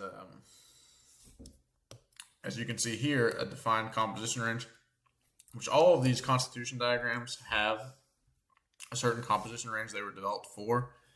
And so whenever you're using them, you need to make sure that whatever alloy system you're working with is within the bounds of the alloy systems that were used to develop the particular diagram, because these diagrams are just developed based on a bunch of empirical data, numerous test welds that were made. So if you're using an alloy system that is far outside the bounds of the alloy systems used to generate the diagram, it's probably not going to provide reliable results. But again, the Baumforth works the same way. You have a chromium equivalent, a nickel equivalent, figure them out for your composition, plot your alloy wherever you're at, etc. So as we can gather from all this constitution diagram discussion, as well as a phase diagram discussion, these different alloying elements either promote austenite or ferrite. They stabilize different phases, right? We saw this with the gamma loop expansion here. We saw it on the iron, chromium, nickel phase diagram, in that at low nickel contents and high chromium contents, ferrite is the dominant phase. Conversely, high nickel, low chromium, austenite's the dominant phase, and then in the middle, we're somewhere between. Right, so elements that are added to these alloys will stabilize either ferrite or austenite. And so the big ferrite promoters are chromium and molybdenum. Now, all these elements are ferrite promoters, just the same as all these elements are austenite promoters, but the big players in austenite promotion, nickel, this is the big one, and this is largely what stabilizes it to room temperatures, but also carbon. Carbon and nickel are probably the biggest players in austenite promotion. Nitrogen is a big player, but it's often added in small amounts because it's not very soluble in these alloys. But if we look at these diagrams, right, nitrogen has a coefficient of 20. Again, nitrogen coefficient of 20. So nitrogen and as well as carbon, right, 35, have quite high coefficients, but they're typically added in small amounts to these alloy systems because they have limited solubility. Whereas nickel has good solubility, and so it can be added in very high amounts. So again, big ferrite promoters, chromium, molybdenum. The big austenite promoters are nickel and carbon, and sometimes nitrogen. So what are these alloying elements doing in these alloys? Why are they there? Again, chromium is there in at least 10.5% for the passive film development, as we discussed earlier. Nickel is the primary austenite promoter and particularly effective at stabilizing austenite to room temperatures. In some grades, it can be added to increase toughness. However, you've got to balance that with the fact that it's also going to stabilize austenite. So if you're wanting a steel that's martensitic or ferritic, you can only add so much nickel, otherwise you'll stabilize austenite and you'll have retained austenite in the microstructure. Manganese is added to steels, carbon steels, and stainless steels, and really all of these steels to tie up sulfides in the initial melt and casting process. It prevents the formation of these iron sulfides and instead forms manganese sulfides, which iron sulfides are they can lead to cracking in these casting operations and also in welding if they're still present. And the manganese sulfides are much less harmful phases. They're not perfect to have in there, but generally they're acceptable in all but the most demanding of applications. Again, this is an austenite stabilizer at low temperatures. At high temperatures, it depends on the other alloying elements that are there, and so it can be either austenite or a ferrite stabilizer at high temperatures. Silicon is added to many steels as a deoxidizer. It will form this silicon oxide, which can then be, it's a solid, and it can then be removed from the melt. And it's generally added in 0.3 to 0.6 weight percent. It is added to some alloys in a higher weight percent for high temperature oxide scaling resistance. And sometimes it's added to weld metal to increase the fluidity of the molten pool, so to help it wet the joint better. Molybdenum, this is typically added to these stainless alloys for localized corrosion resistance, which we'll talk more about later, but pitting, crevice corrosion, also stress corrosion cracking resistance. Molybdenum, it can have somewhat of a solid solution strengthening effect, which just means strength added not due to a transformation, right, like martensite, not due to precipitation, as in the precipitation hardened steels, but just added simply because it is in the lattice. It is replacing another element and causing some sort of lattice strain, and therefore adding some strength to the alloy. But typically, this is not its primary use in these alloy systems. It's mostly there for this localized corrosion resistance. Niobium and titanium. These are carbide formers. They're added. We'll talk more about this later, but they're added to create these stabilized grades. So like 321 stainless and 347 grades of stainless have these additions. And this helps avoid intergranular corrosion via sensitization, which we'll talk about what that is later. But essentially, these sensitization is just briefly a forming of a chromium 23 C6 carbide, which takes the chromium out of the matrix. And so these niobium and titanium will form titanium carbides or niobium carbides to tie up the carbon, so that the carbon is then not available to form this chromium carbide because it's already tied up with these other carbides. And so that's how that works. That's how it's stabilized. This carbon is stabilized. Aluminum, titanium, copper, also niobium here as well, promotes precipitation reactions. So these are added to the precipitation hardenable grades as the primary precipitation reaction formers. Nitrogen. So nitrogen has a strong effect on localized corrosion resistance. However, it can often not be added in very high quantities because it's not very soluble in these alloys. And so you can only add so much nitrogen. Otherwise, it will precipitate out of the alloy, which we'll talk about more when we discuss ferritics. Another benefit of nitrogen and nitrogen additions. So nitrogen additions to the base metal and nitrogen and nickel additions to the weld metal are what has led to duplexes being largely considered weldable these days. Previously, these additions were not made, and the duplexes had all sorts of problems with welding. It was really difficult to get the composition balance correct. But in duplex alloys, nitrogen's primary role is to help with the phase balance. However, in other alloy systems, when it's added, it's typically just there for localized corrosion resistance. So, sigma phase, this is the first of the embrittling phases.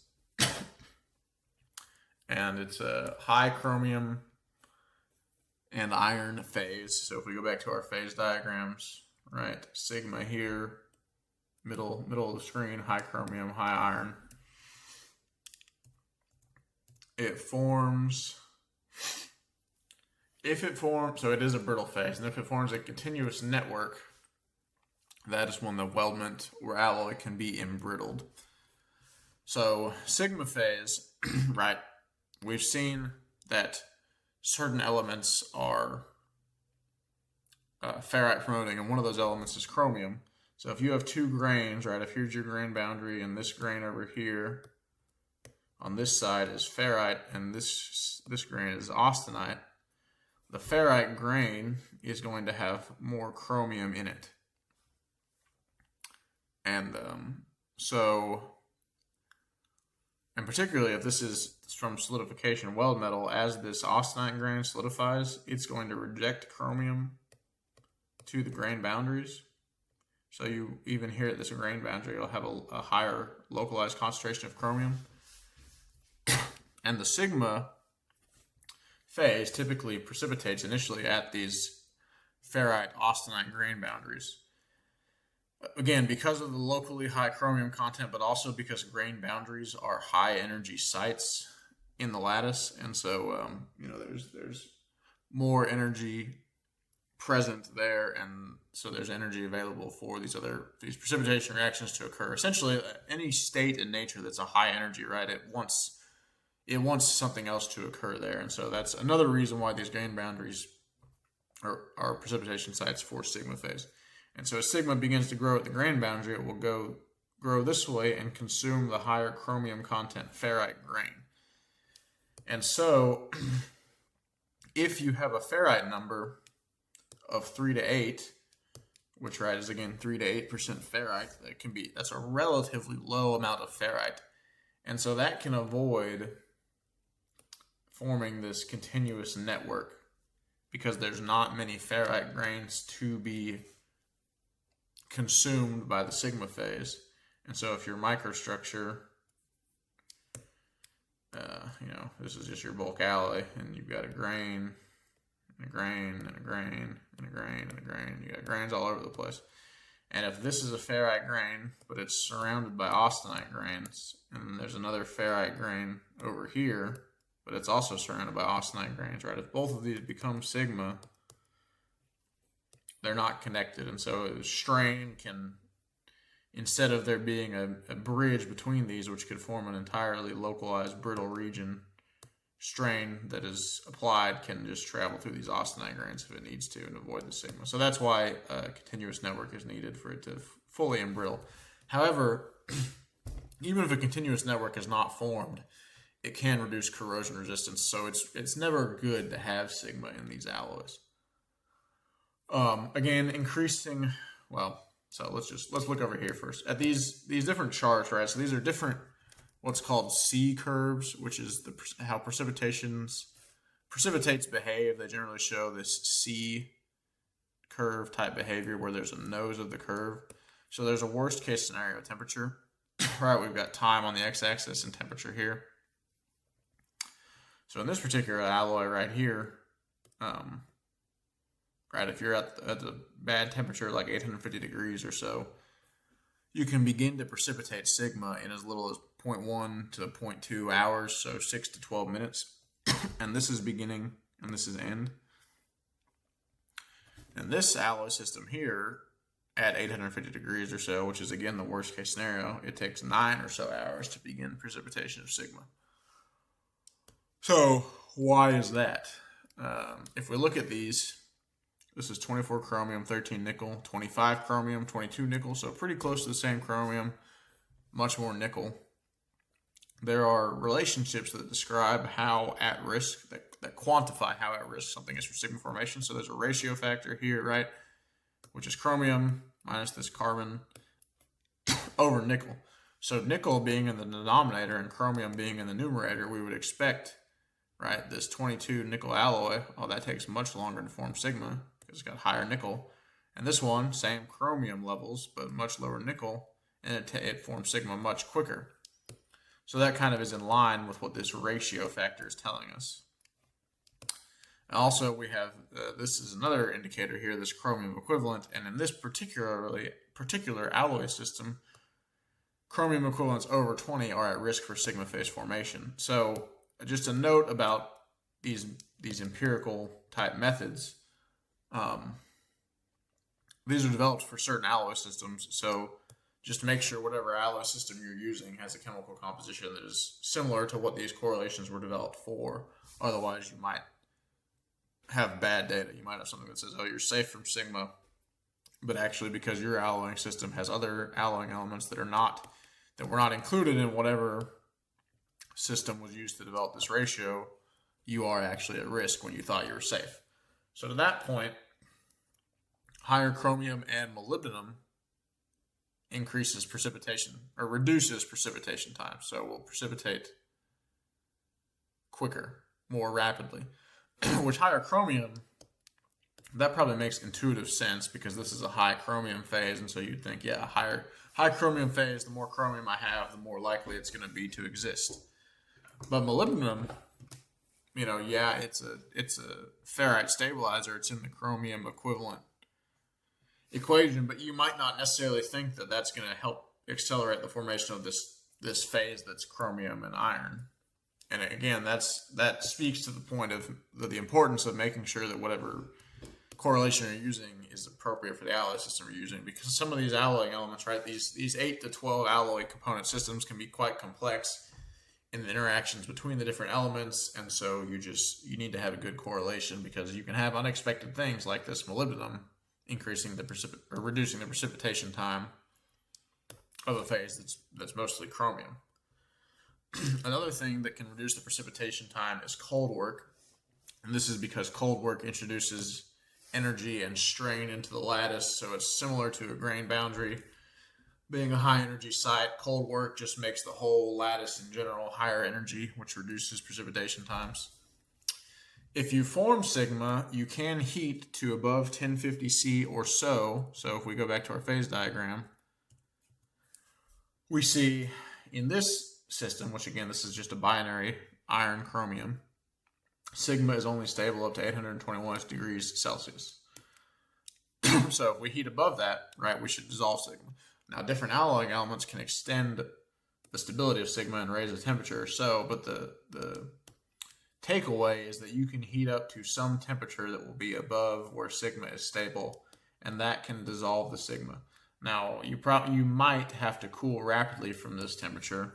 Say if you're in a very susceptible alloy system, like if you were in this guy, you would need to cool rapidly because you can't spend hardly any time at these temperatures or you'll precipitate sigma again.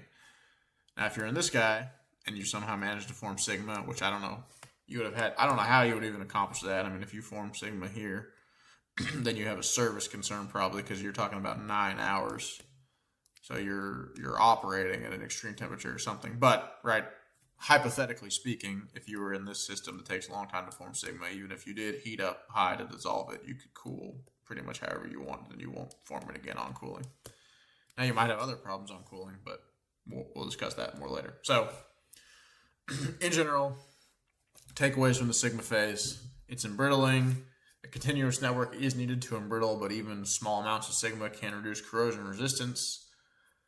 And precipitation time is largely alloy dependent. So you've got to look this up for whatever alloy system you're using and make sure you have good knowledge on the actual composition that is in your application. There's not necessarily a general rule that just says sigma will always form this temperature for this amount of time, right? It's alloy dependent.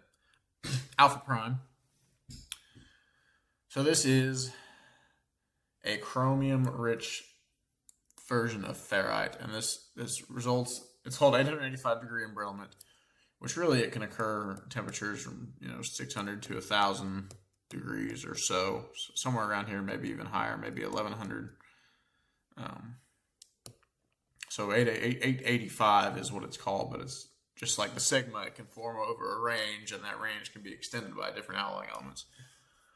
So it's a separation of iron and chromium, and you have this ferrite phase, which over extreme periods of time at these elevated temperatures, and this is like hundreds of hours, right, to thousands of hours at these elevated temperatures. So this is not necessarily a welding concern. This is a service concern. It's your weldment, your material is operating in a service that's too high of a temperature. But over time, at these high temperatures, you'll have separation of the ferrite-rich alpha ferrite phase and then a chromium-rich ferrite, which is known as this alpha prime. And that's what it is. This alpha prime, this chromium-rich phase, is the embrittling phase. And again, it's a long time frame, so it's a service concern, not a welding concern. Stress corrosion cracking. So let's talk briefly about some fracture mechanics concepts in general. So in fracture mechanics, we have what is known as fracture toughness, and it's K1C, and this is akin to the yield strength or the tensile strength of a material. You know, when fracture toughness is exceeded, a material fails. And this is a material property. It can be measured. Now, it can be difficult to measure, but it can be measured. It is also microstructure dependent, so that's why it can be difficult to measure. But again, it's akin to yield strength or tensile strength, and so you have Kc, which is your stress intensity factor. Stress intensity factor, and this is akin to the applied stress, and it's equal to it's a function of geometry. So there's some coefficient based on the geometry of your flaw, your crack, times the nominal stress in your element, in your material, if there was no crack there. So this is the uncracked nominal stress, just force over area, times the square root of pi a, which a is crack length.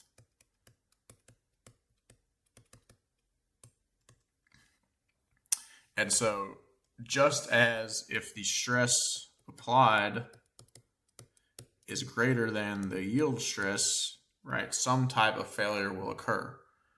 Well, if the stress intensity factor is greater than the fracture toughness, some type of failure will occur. So, stress corrosion cracking is so dangerous because it can effectively reduce this fracture toughness.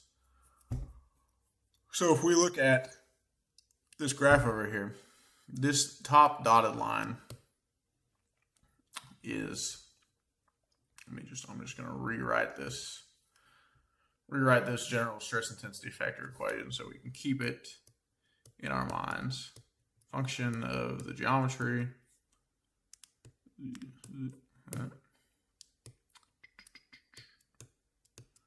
times the nominal stress times the square root of pi a. Okay, so if we look over here, this might be our fracture toughness in a non-corrosive environment, quite high. And this might be our apparent fracture toughness in a stress corrosion cracking environment. So the way this plot is made is they take a sample and they put it at some applied stress level. So this is Kc. It's K1I really on this one, but Kc, this is applied stress intensity factor. And they just hold it at this stress intensity factor in a corrosive environment for a while until it breaks. So in a non-corrosive environment, this stress intensity factor is less than the fracture toughness. And so if it's just held at a static load, it should be fine. Now, it could be in a fatigue environment, it could still crack at these lower stress intensity factors, but it's just a static load test. It should be okay. So they do the same thing here with a lower stress intensity factor, same thing here with a lower stress intensity factor, right? And all of these eventually, now it takes longer, more time has to pass, right? But they all are failing eventually at stress intensity factors that are much lower than the fracture toughness until you eventually reach a plateau here, which is effectively your new apparent fracture toughness, K1 SCC, stress corrosion cracking. So this is so dangerous because a fracture type failure like this, in a traditional design, if you're just talking about stress and strain, right? The stress strain curve for a ductile material has this elastic region, and then at some point it yields, and then it does something like this, and then breaks. And so if you exceed your yield stress, typically something will just yield. You'll have some type of warning before it fails, and then, some plastic deformation will go. And if the load is not removed, eventually failure will occur. Well, in a fracture sense, this failure is essentially a brittle fracture in that it happens without warning. The crack propagates all the way through the material. Once it reaches once this stress intensity factor value reaches a point where the stress intensity factor exceeds the fracture toughness. So typically that's from a crack growing to a certain size. It grows large enough that this square root of pi a term becomes large enough to drive the stress intensity factor above the fracture toughness. But also, right, it can be from a certain crack and a new peak stress that's applied to the material too. So when this stress intensity factor exceeds fracture toughness, and Kc is greater than K1C, it's very bad. It's a brittle type fracture. It's unstable crack growth that will propagate through the material, and it will fail without warning, essentially. So stress corrosion cracking makes this occur much easier at much lower KCs, so much lower applied stresses, essentially. And this happens because you have your crack. If you have a crack here, which is maybe not the greatest, but say you have a crack in your specimen, right, and you're applying stress in this direction. Well, this crack tip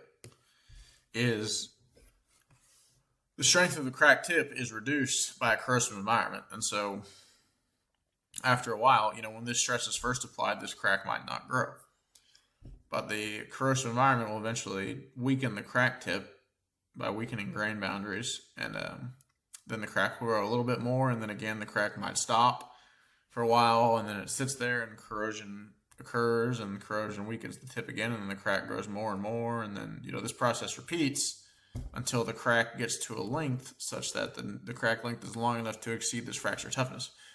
Which that's why these tests, they don't fail initially. They take some time and then they fail. And at lower applied stress intensity factors, the failure takes longer because the crack has to grow more. And there's less of a driving force to open the crack. But eventually, right, the crack gets long enough that it does fail in this brittle manner under a loading that theoretically should not have caused this in the first place. So that's why stress corrosion cracking is so dangerous. And stress corrosion cracking is quite complex because it's an interaction between the microstructure, crack orientation, environment, geometry, stress, etc. And this is very common around welds because around welds, we typically have a harder, more brittle microstructure. We have stress concentrators like weld toes, right? We can have, defects in the weld, or discontinuities, I should say, right? Not all discontinuities are a size to be deemed defects, but welds are never perfect. So they can be sites for initial crack initiation and growth. And again, because of chemical composition gradients that can exist due to segregation in the welds, they can be more susceptible to a corrosive environment. So we have really all of these factors coming together in a weld. And that can be quite dangerous in a corrosive environment where stress corrosion cracking is a possibility. So again, this K1 SCC can be significantly below K1C, and that can lead to this rapid brittle failure. This is we'll discuss this phenomenon more in general, but this can happen in really any material that's subjected to stress in a corrosive environment. And so that's why these stainless steels, we typically think of them as corrosion resistant alloys. However, in certain environments like chloride environments, grades like the austenitic can be quite susceptible to phenomena like stress corrosion cracking. And stress corrosion cracking, being a rapid failure mode, is quite damaging. And so that's why stress corrosion cracking is so dangerous in these alloy systems and in other alloy systems as well. Again, it's hugely environment dependent, meaning you can select an alloy that is corrosion resistant in your particular environment, or you can select one that is susceptible to corrosion in your particular environment. So the same alloy system, given different exposures, can behave differently. Just an example of how bad this can be. If we look at this chart down here, this is apparent K1STC versus time. So in 100 hours, 100-hour test time, the apparent K1STC was 170 KSI square root inch. 1,000 hours, it was 115. And in 10,000 hours, it was 25. So if this was 170 over 100 hours, it's probably safe to assume it was, 200 or so initially. So the fracture toughness of this material, K1C, was probably 200 or so. And after 10,000 hours, it's dropped all the way to 25. So that's a 1/8 reduction in fracture toughness, essentially. And so that's the damaging power of this phenomenon. Different alloy systems, it can take longer. Titanium alloys, it's about 100 hours before they reach this low threshold. Steels is about 1,000 hours, and aluminum alloys is about 10,000 hours. Now, these are not hard and fast rules. The 1,000-hour rule for steels doesn't guarantee you that all steels are 1,000 hours. Actually, this table here was for a steel, and as you can see, even up to 10,000 hours, it was still having a significant reduction. But this is just, in general, these are the test times required to find these lower bounds here. So another factor that contributes to stress corrosion cracking in welds, right? We have this stress qualifier here. And we talked about stress concentrators in welds, but also welds, right, due to shrinkage and thermal expansion and contraction.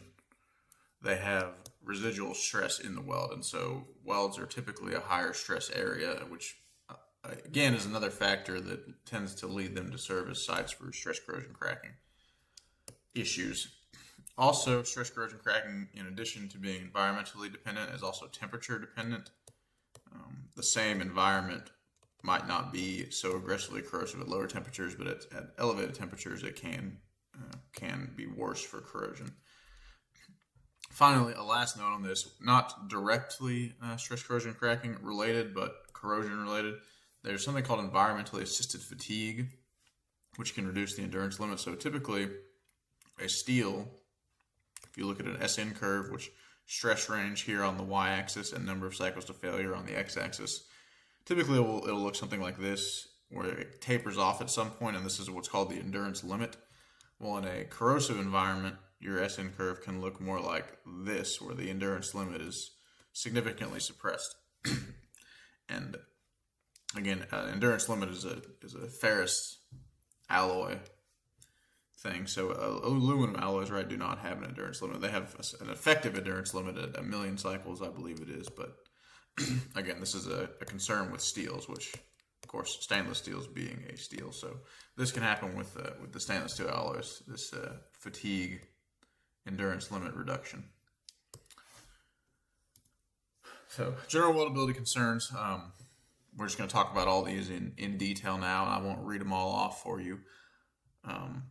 Essentially, takeaway here is if you don't consider these when you're designing your welds, working on your weld procedures, or doing your alloy system selection, you'll end up with this guy over here, an unhappy welder, which nobody wants that, right? So sensitization, we've talked about this. This term has come up multiple times during this presentation so far. So let's discuss a little bit more in detail. What is this?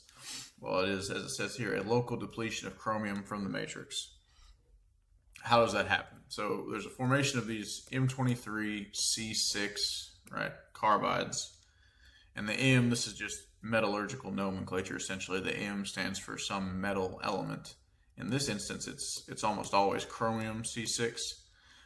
And this is particularly damaging because, as you can see, 23 chromiums for 6 carbons. So that's almost 4 times as many chromiums per carbon. And chromium is about 4 times as heavy as carbon. So you have 4 times as many chromiums at 4 times the weight. That's 16 times on a weight percent basis as much chromium as carbon. And you might think, well, okay, that does sound bad, but is that really such a huge deal? Because stainless steels have such low carbon typically, right? The L grades, like such as a 304L, are limited 304L, are limited to a max of 0.03. Whoa. I've never done that before. 0.03 carbon. Whereas they have, the 300 grades typically somewhere around 18% chromium. So even if I have 0.03 times 16, right, I'm nowhere near removing enough chromium to get to below this 10.5%. I need to have a cohesive matrix of chromium. Well, the issue is that it's a local depletion. And so because these carbide particles absorb so much chromium to form, right? If we look over here at this chart, we've got a carbide particle here which can be over 70% chromium locally, removing it from the matrix. So if you look at your chromium level as you move along through this matrix, you have good levels here, here. It's all good. And then near this carbide particle, because it has been absorbed into the particle, you have a local depletion. Now, if you were to hold at elevated temperatures after this carbide particle is formed, there would be chromium diffusion that would heal this region. However, typically in rapid cooling scenarios, particularly along austenite grain boundaries, this is a concern because diffusion of these large chromium particles through austenite is very slow.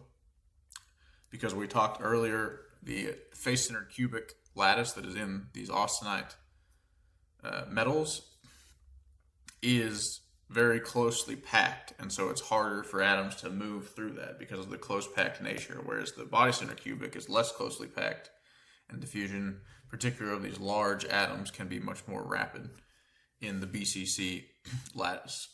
So these carbides prefer to form at ferrite-austenite grain boundaries, and again, this is because the ferrite-austenite grain boundary is typically more tortuous meaning not straight in this instance, right? An austenite grain boundary typically is much straighter than a ferrite-austenite grain boundary. So this tortuosity is a high energy boundary. Now, all grain boundaries are somewhat high energy, but these are higher energy. And also you have, right, chromium being rejected from the austenite and carbon being rejected from the ferrite to some extent. Now, how high this concentration is locally depends on how much time was available for diffusion. But if you have a solidification scenario and rapid cooling, you can have this high concentration of chromium and carbide at these grain boundaries. So typically, you will have slightly elevated. Now, from how slightly elevated, is it slightly or is it significantly elevated? That depends again on solidification and cooling rates, etc. But typically, that's why these grain boundaries are preferential sites, because they have slightly elevated concentrations of these elements as well as their high energy sites. However, usually the carbide precipitation at these ferrite-austenite grain boundaries is not such a problem. Typically, this sensitization occurs in the heat effective zone, and particularly at these austenite grain boundaries, because the high chromium contents of the ferrite phase, as well as the faster diffusivity of chromium in ferrite, can often heal any chromium depleted regions here at these grain boundaries. So it occurs typically in the heat effective zone, typically at austenite grain boundaries. So we kind of understand why austenite grain boundaries, because it's harder for chromium to heal the depleted region. So why in the heat effective zone? Well, one, because that's where more of these austenite grain boundaries are in general, but also because of this formation temperature. So from the range of 1,100 degrees Fahrenheit to 1650. Well, if we look at our typical weld joint here, the melting temperature of these alloys, so right here at the edge of the weld pool, is about 2,600 degrees or so. So to get down to this, this range, which we'll just say is about 1,400, right at the edge of the weld pool, we're at 2,600. So we've got to move some distance away before our temperature will be in this 1,400 or so range for long enough to form these chromium carbides. Now, every say this is the region where the peak temperature is 1400. Okay, obviously every region to this side of this will experience temperatures higher than that.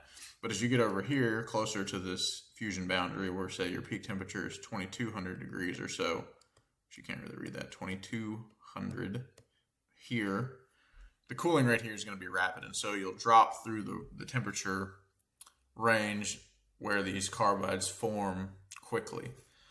So if we look again, we have a C curve here for precipitation behavior. And this tells us that we have to be in this, so 800, 700, melting temperature, about 1400 degrees Celsius is the melting temperature for these alloys, just for your reference on this Celsius scale here. So we can see 800 to 700 or so, and then in these lower carbons, right? This is a low carbon C curve here, higher carbon, higher carbon. And as you would expect, the more carbon you have, the faster these carbides will precipitate because there's more carbon available, right? So the carbon doesn't have to diffuse nearly as far to be in an area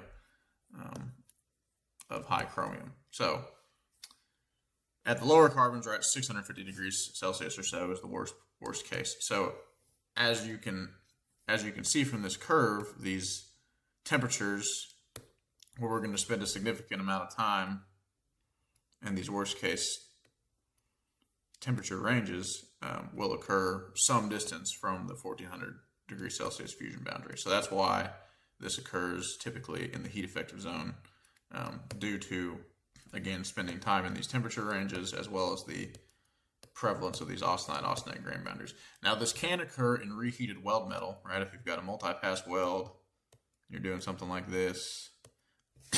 Each one of these passes, as this pass has already been made, when this pass and this pass are made, you're going to reheat the top region of this pass. And so this effectively is now a heat effective zone of this previous weld pass. And so that's how this can occur in weld metal.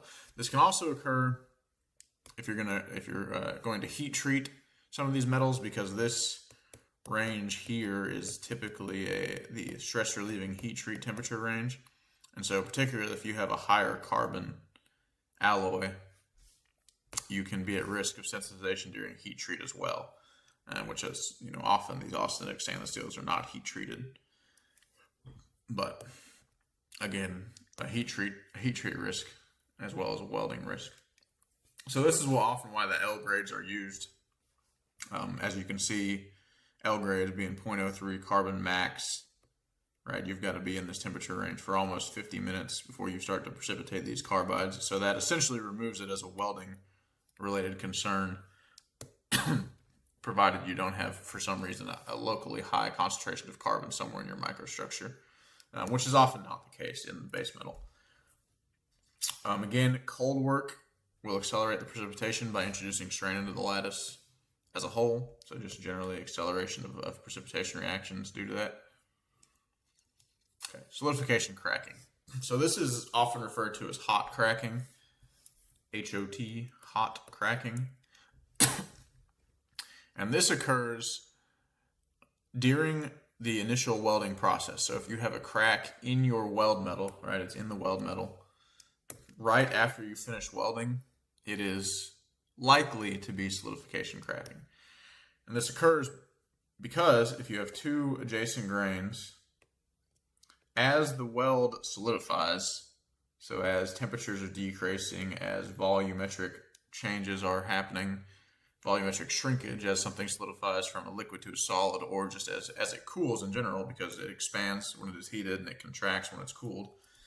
So as this is occurring, as solidification is going on, you are developing more and more shrinkage stresses due to the volume decrease that can potentially be pulling apart your grains. So if you have a grain like this, that the shrinkage stresses are tending to pull it apart, and you end up with a liquid film here at the grain boundary, and a liquid film that coats almost the entire grain boundary is what you need for this, then obviously this liquid film cannot resist any stress, cannot carry any strain, and so the grains will just separate if the liquid film covers the whole grain boundary.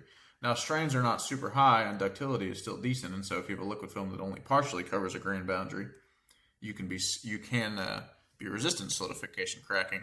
And this is kind of how we'll see later alloys that solidify primarily as ferrite or entirely as ferrite are generally more resistant to solidification cracking than alloys. Well, they are more resistant to solidification cracking than alloys that solidify as austenite, because austenite grain boundaries are very easily wet, meaning it's easy for a liquid film to cover the whole grain boundary, whereas ferrite grain boundaries are not so easily wet, and ferrite austenite grain boundaries are extremely difficult to wet.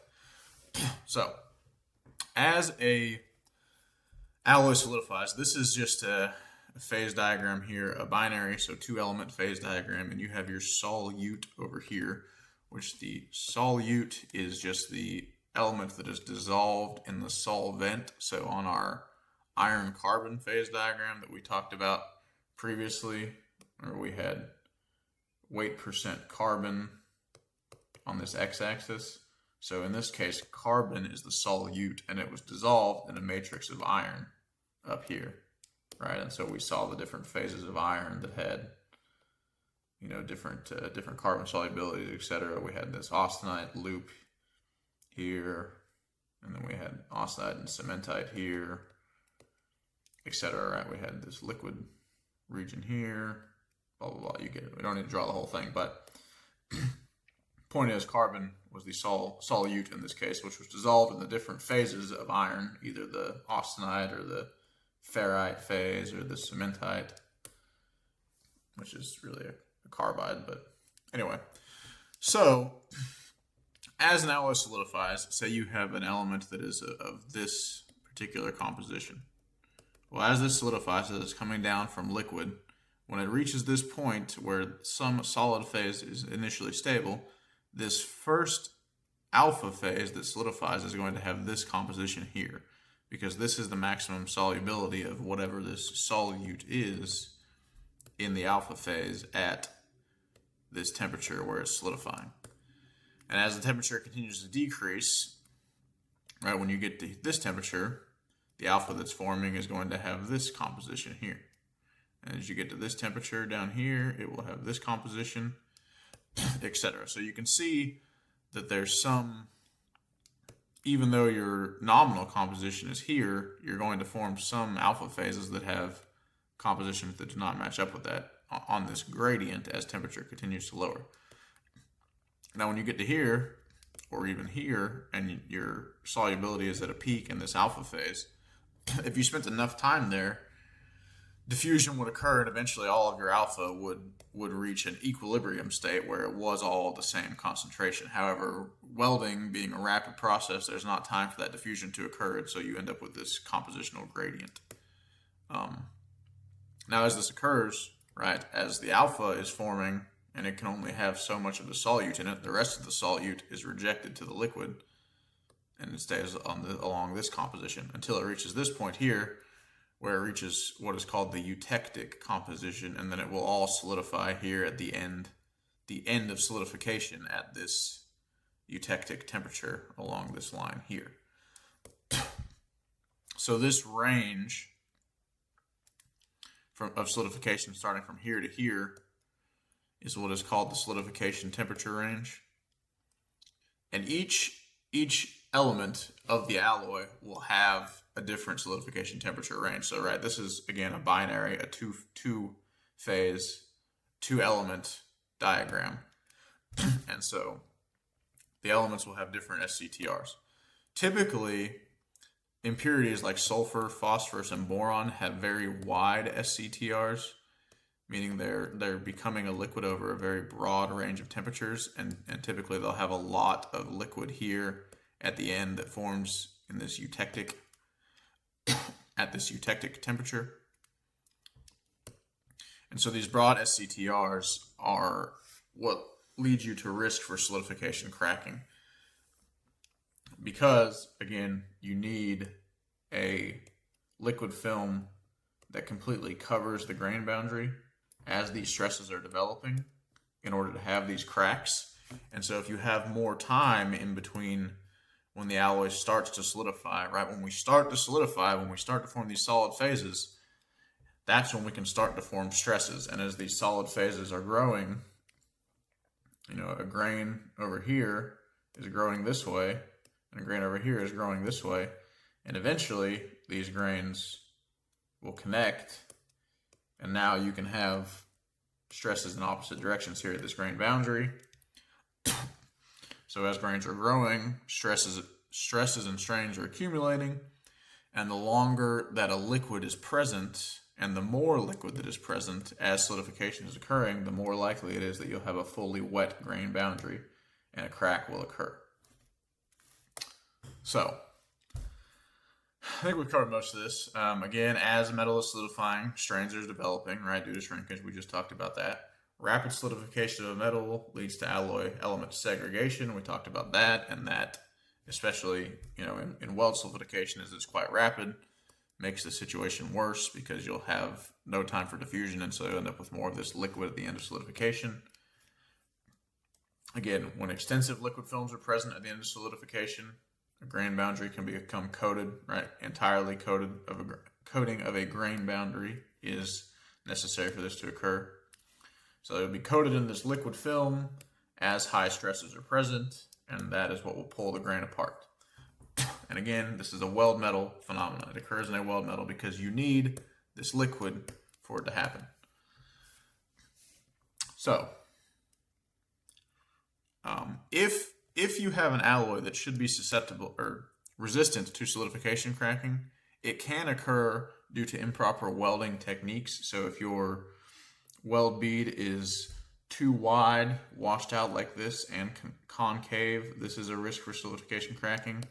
Again, this is a washed out weld bead, perhaps not quite as bad as this scenario, but still it's concave and it's wide, and so that can risk solidification cracking. Here we see flat or convex weld beads, and these are typically resistant to solidification cracking. You might have a weld bead that is too deep. If you have too high of a depth to width ratio, you can be susceptible to cracking, versus no cracking here with a good depth to width ratio. So if you should be resistant to solidification cracking, and if everything that you're seeing in your alloy composition and the phases that are forming from your constitution diagram showing you that you have the right solidification mode, which we'll talk more about that later in the austenitics specifically. But if all of these things are telling you should be resistant to solidification cracking, and you're still having cracks as you're welding in the weld metal right at the end of welding, then you might have a weld procedure problem as far as the actual technique that the weld is being performed with. Another issue that can cause this solidification cracking is too high travel speeds. So if you have a weld, if you're moving relatively slow, you'll have more of an ellipse shape on your weld pool. But if you move quickly, right, most of us have seen this teardrop shaped weld pool that can form, and the grains that are growing are going to grow essentially pointing perpendicular to the edge of the weld pool. So if you have this teardrop shaped, your grains that are growing towards the weld pool are going to be oriented essentially towards the end of the tier, and this can result in essentially almost this straight grain boundary that goes down the whole weld where all the grains have grown towards where the tip was. And so this teardrop shaped weld pool from a high travel speed can also lead to solidification cracking, right? Because in this scenario where you've got all the grains going straight into each other like this is essentially the worst case angle for the stresses pulling apart this center line, and so this results in center line cracks a lot. Whereas if you have a more of an ellipsoidal type weld pool, right, if this is the end of your weld pool, the grains are going to grow and they're going to typically curve a little bit at the end, and so you actually almost have you do have like an interlocking action with your grains where they tend to hold each other in place better. So essentially, too high travel speed can also result in that. So it can be bead geometry as an issue or travel speed as an issue. or it can be a compositional thing where you have high impurity. Again, sulfur, phosphorus, boron lead to this. You can have susceptible grain boundaries, like the austenite grain boundary, etc. So liquefaction cracking. This is similar to solidification cracking. It occurs in the heat effective zone, and these are typically very small cracks. So if you're looking at a micrograph to distinguish cracking types, and you see these very small cracks near the fusion boundary, but still in the heat effective zone, they're typically liquefaction cracks. And they can't even be difficult to identify on micrographs except for a very high magnification. So there's two mechanisms that, one more thing while we're, so solidification, sorry, not solidification, cracking. This sensitization, I neglected to talk about this earlier. There's stabilized grades, which are grades that include titanium or niobium. And these titaniums and niobiums will form titanium carbides or niobium carbides preferentially instead of these, Cr23C6 chromium carbides. So obviously, as this occurs, the carbides, the titanium and the niobium carbides remove carbon from solution, so it's not available in as high quantities to form these chromium carbides. So we'll see why we talked about that in just a second, because this can occur in liquefaction, or this can lead to liquefaction cracking problems. So again, there are two mechanisms. There's the segregation mechanism, which is very similar to solidification cracking in that you have these low melting point eutectic liquids or eutectic phases, compositions that form at the end of solidification, or generally just occur at grain boundaries because of segregation. And again, these same guys, the sulfur, the phosphorus, and the boron, tend to partition, which just means they tend to segregate quite readily to the grain boundary. Why do I keep drawing that? And so at the grain boundaries, you can have high concentrations of these impurity elements that have very low melting points. And so our weld joint, as the weld bead passes by if we have these grain boundaries here in our heat effective zone, right, and these grains are locally enriched in these low melting point compounds, as this area is reheated by the weld arc as it passes by, the bulk of the alloy might be of a composition around here, where the melting temperature before you start to form any liquid has to be at this temperature, corresponding to the lower point of this triangular region. However, at the grain boundaries, we have these low melting point compounds which will melt at this temperature. So when the arc reheats this region to some temperature in between these two, we have melting on the grain boundaries but not melting in the bulk of the alloy. And so that can result in, again, a liquid film at the grain boundary, which then pulls the grains apart, or allows the grains to be pulled apart. So that's one mechanism for liquefaction cracking. The other is called the penetration mechanism, and this is typically in constitutional liquefaction is what it's called. So what that means is you have a constituent, which is how we get constitutional, constituent particle here, and these are often high melting point particles such as these titanium carbides or the niobium carbides that we see in these stabilized grades. And so you have this constituent particle that has a very high melting point, and it serves essentially as a reaction region, as a catalyst for this melted region will occur around it here, and this from these low point phases, these low melting phases. And surface tension will essentially keep that liquid region in an area around this, this is the initial reaction zone where you have these low melting points, and this blue phase is the melted region, which continues to grow as temperature increases. And so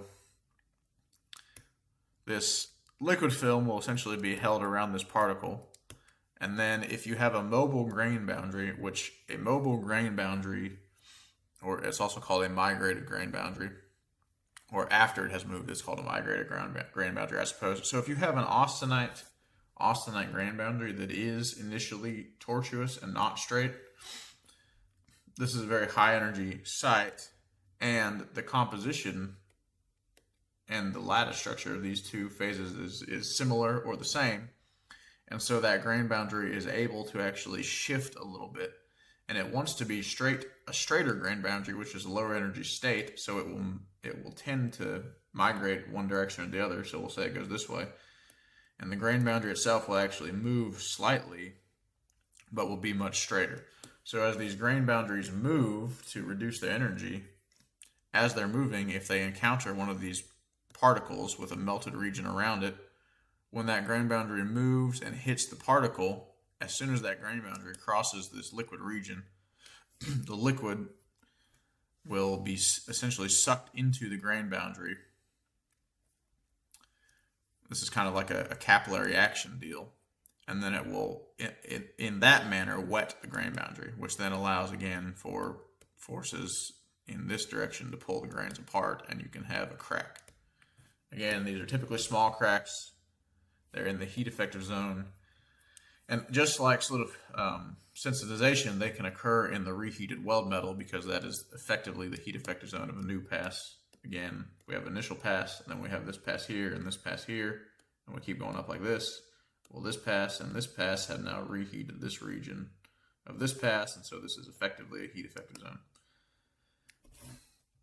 And again, this film needs to be continuous along the grain boundary for this crack to occur.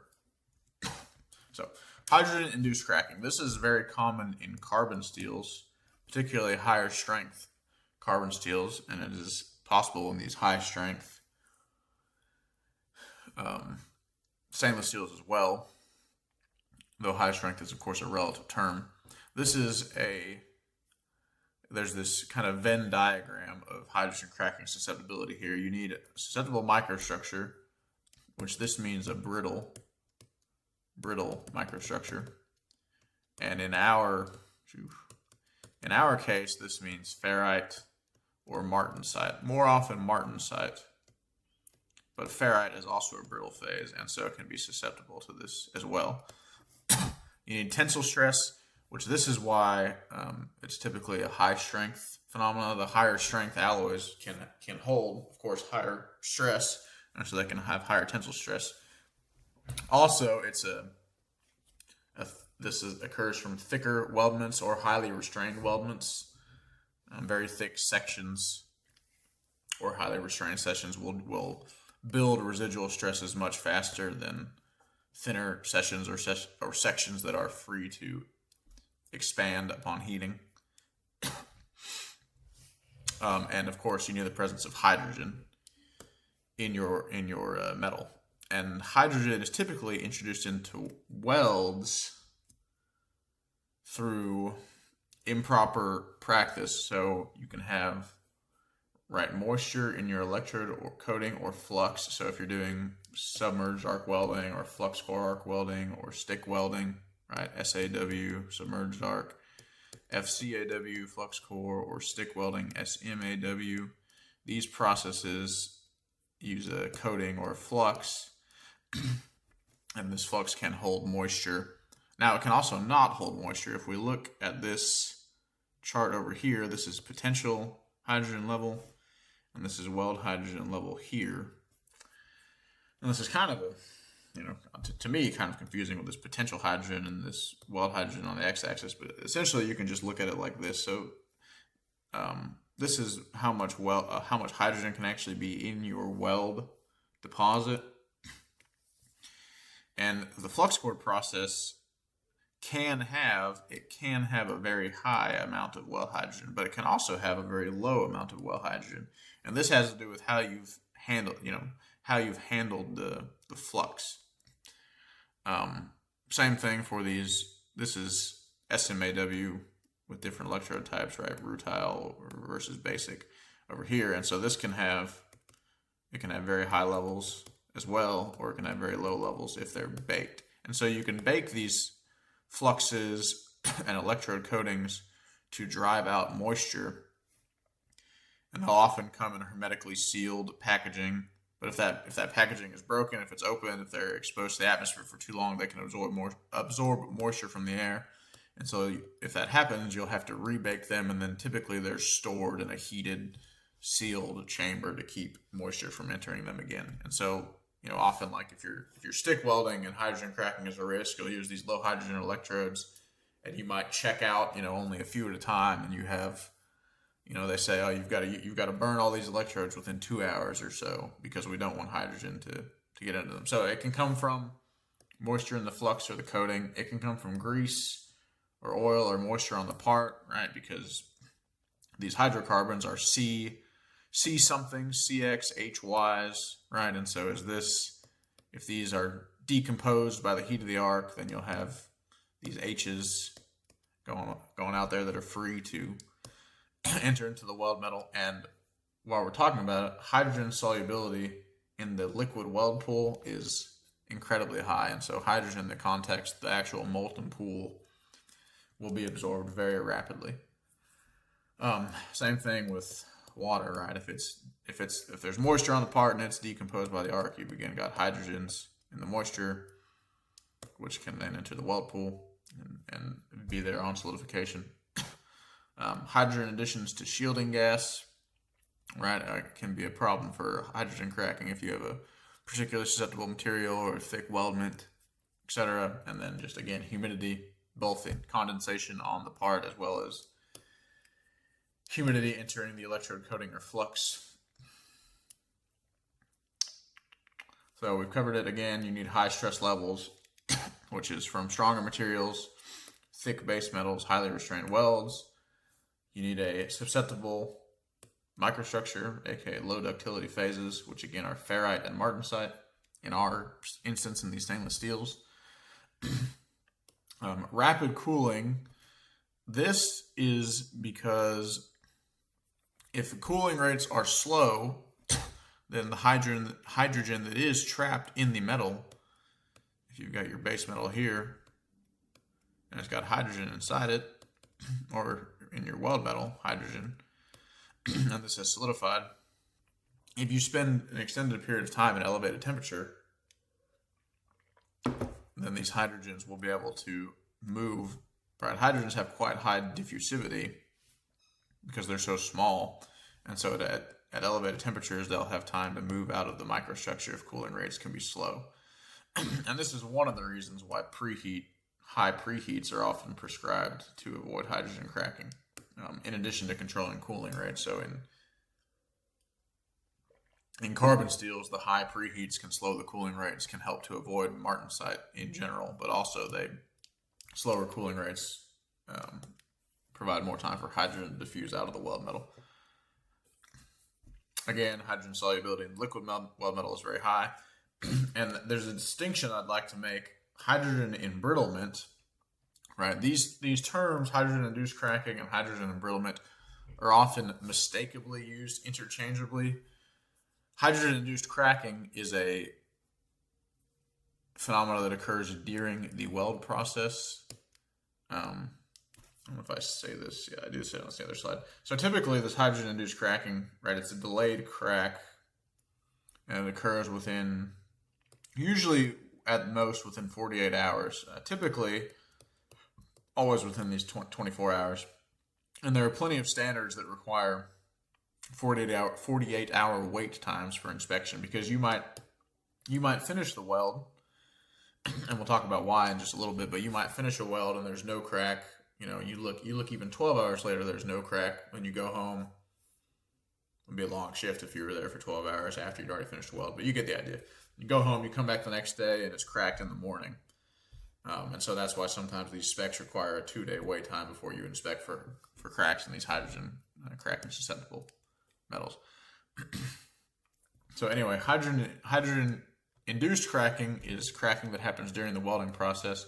Hydrogen embrittlement is due to hydrogen that's introduced during service. So lines, particularly in the oil and gas sector, that have H2S in them, particularly at high partial pressures of H2S, the hydrogen hydrogen can actually penetrate and ingress into the metal in service. And so the phenomena that causes a crack in these two, in hydrogen embrittlement and in hydrogen-induced cracking, is the same mechanism. However, the hydrogen introduction mechanism is different. And so this embrittlement phenomena is, again, from hydrogen introduced during the service life of the alloy.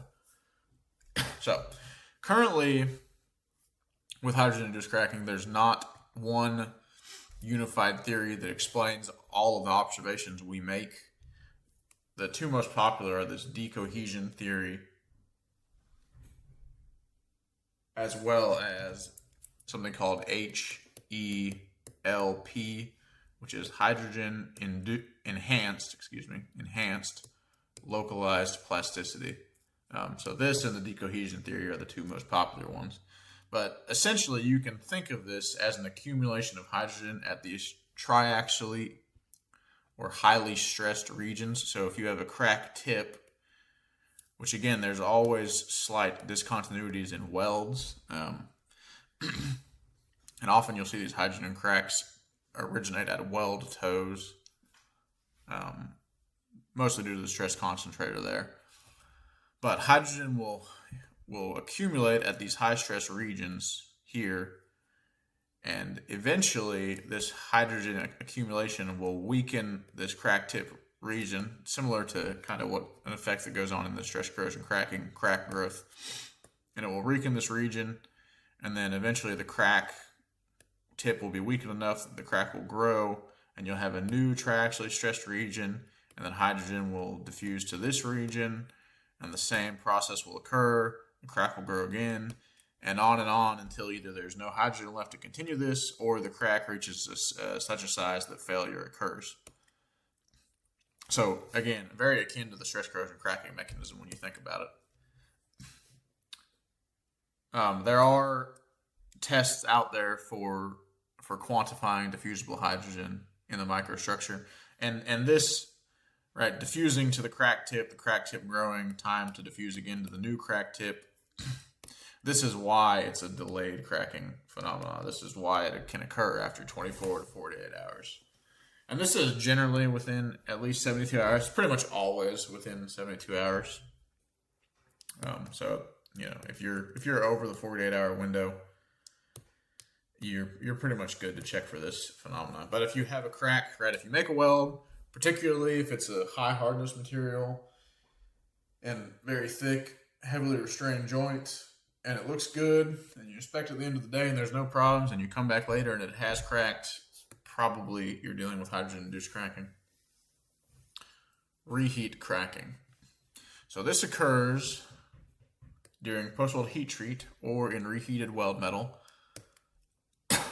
And what this is if you have this, well, let me draw it a little bit smaller than that. If you have a network of grains, so here's a grain,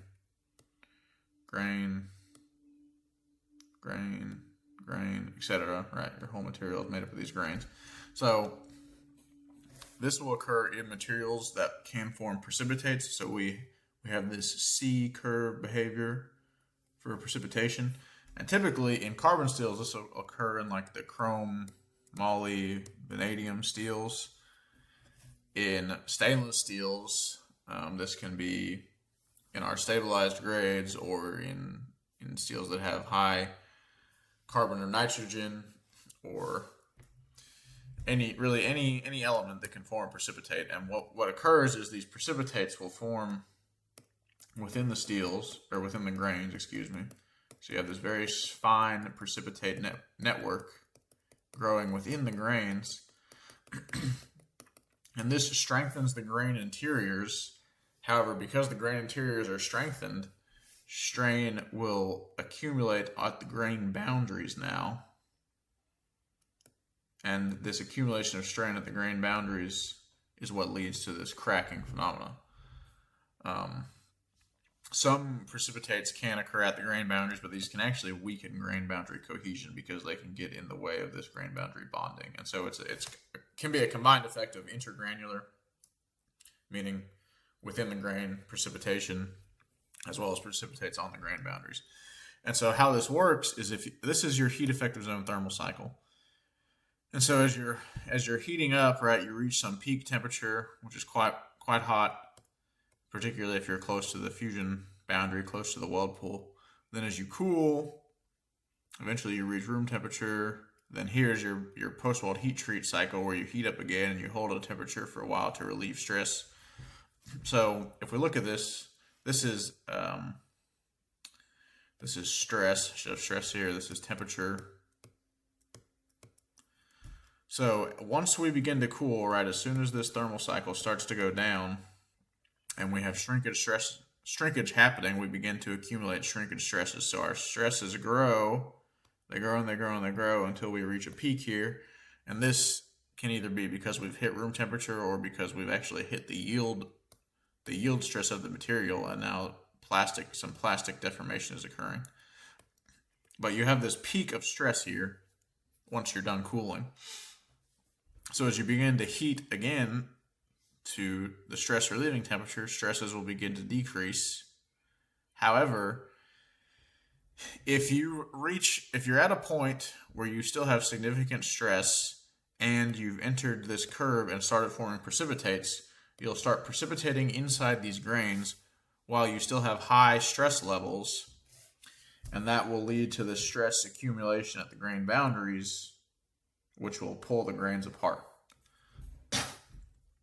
So that's how this occurs. And you can avoid this by, if you're going to perform a heat treat, right? So you have your C-curve precipitation behavior. So you can either come up here and hold at a lower temperature and try to relieve significant amounts of stress before coming up here to a higher temperature to complete your stress relief.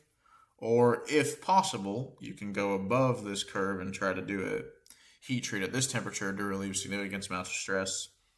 And then potentially up here, you might have other problems. Maybe you're at risk of sigma phase formation or something, or your C curve. Maybe your C curves are very low and you might risk sensitization, etc. So maybe you just heat up here for a little bit of time to relieve a significant amount of stress, and then you can drop into this C curve range now that some stress has been relieved. So it's essentially, right, you've got to do something to avoid this C curve until you relieved a significant amount of stress. You can't just come up here, enter the nose, then just start to form carbides really quickly while you still have high levels of stress, and you'll have cracking due to that mechanism. Ductility dip cracking. This is another one where there's still some debate on the exact mechanism, but essentially this is a high temperature grain boundary sliding phenomena. And this occurs in metals that have very straight grain boundaries. So this would be like the austenitics, things that have entirely austenite grain boundaries are susceptible to this. And this also can occur, in different alloy systems like the aluminum alloys, titanium alloys that have very straight grain boundaries as well. And what happens is you have these. So an alloy, let's just look at this. This is a ductility curve. So we have essentially, right, ductility on this axis. So here being good ductility, low ductility, low ductility. So this initial drop in ductility, this is actually solidification cracking here, this brittle temperature range. In between the liquidus, so temperature where something is a liquid, and the solidus, where it's all solid. So, and you can also think of this, at temperatures exceeding the solidus temperature, you're beginning to form some liquid, and then when you reach this liquidus temperature, you're entirely liquid. So, right, between liquid and solid, as we're solidifying, this is solidification cracking, and this shows the ductility decrease that we see in solidification cracking.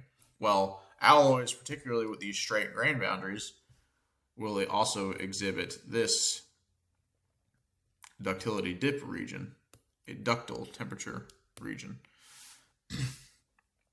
And so, as you're in this region, and this is right, this is not much further below the solidus temperature, so this is still a very high temperature phenomena. It's just not during initial weld solidification.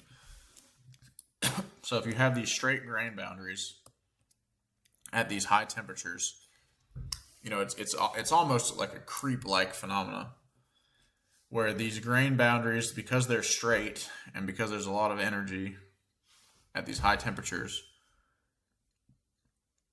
they will tend to slide relative to each other, and that can open up these voids here, which will be what will essentially begin the cracks, and these voids will grow into larger cracks.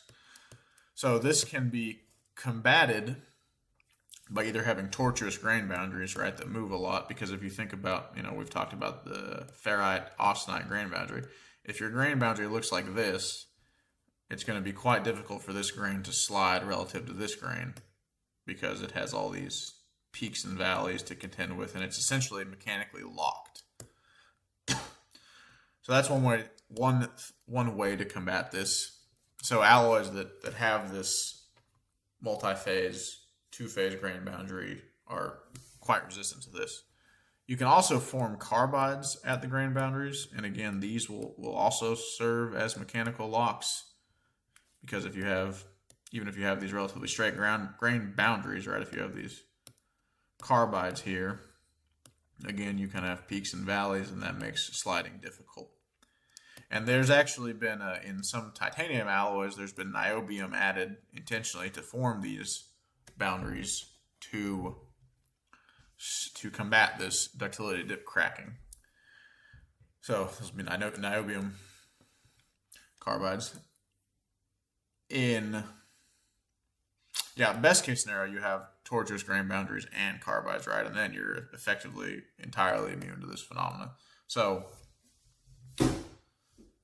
how do we quantify this? There's a test called the strain to fracture test, and essentially they take it's called a Gleeble, but it's a mechanical simulator that's able to pull on a specimen as well as heat it to elevated temperatures.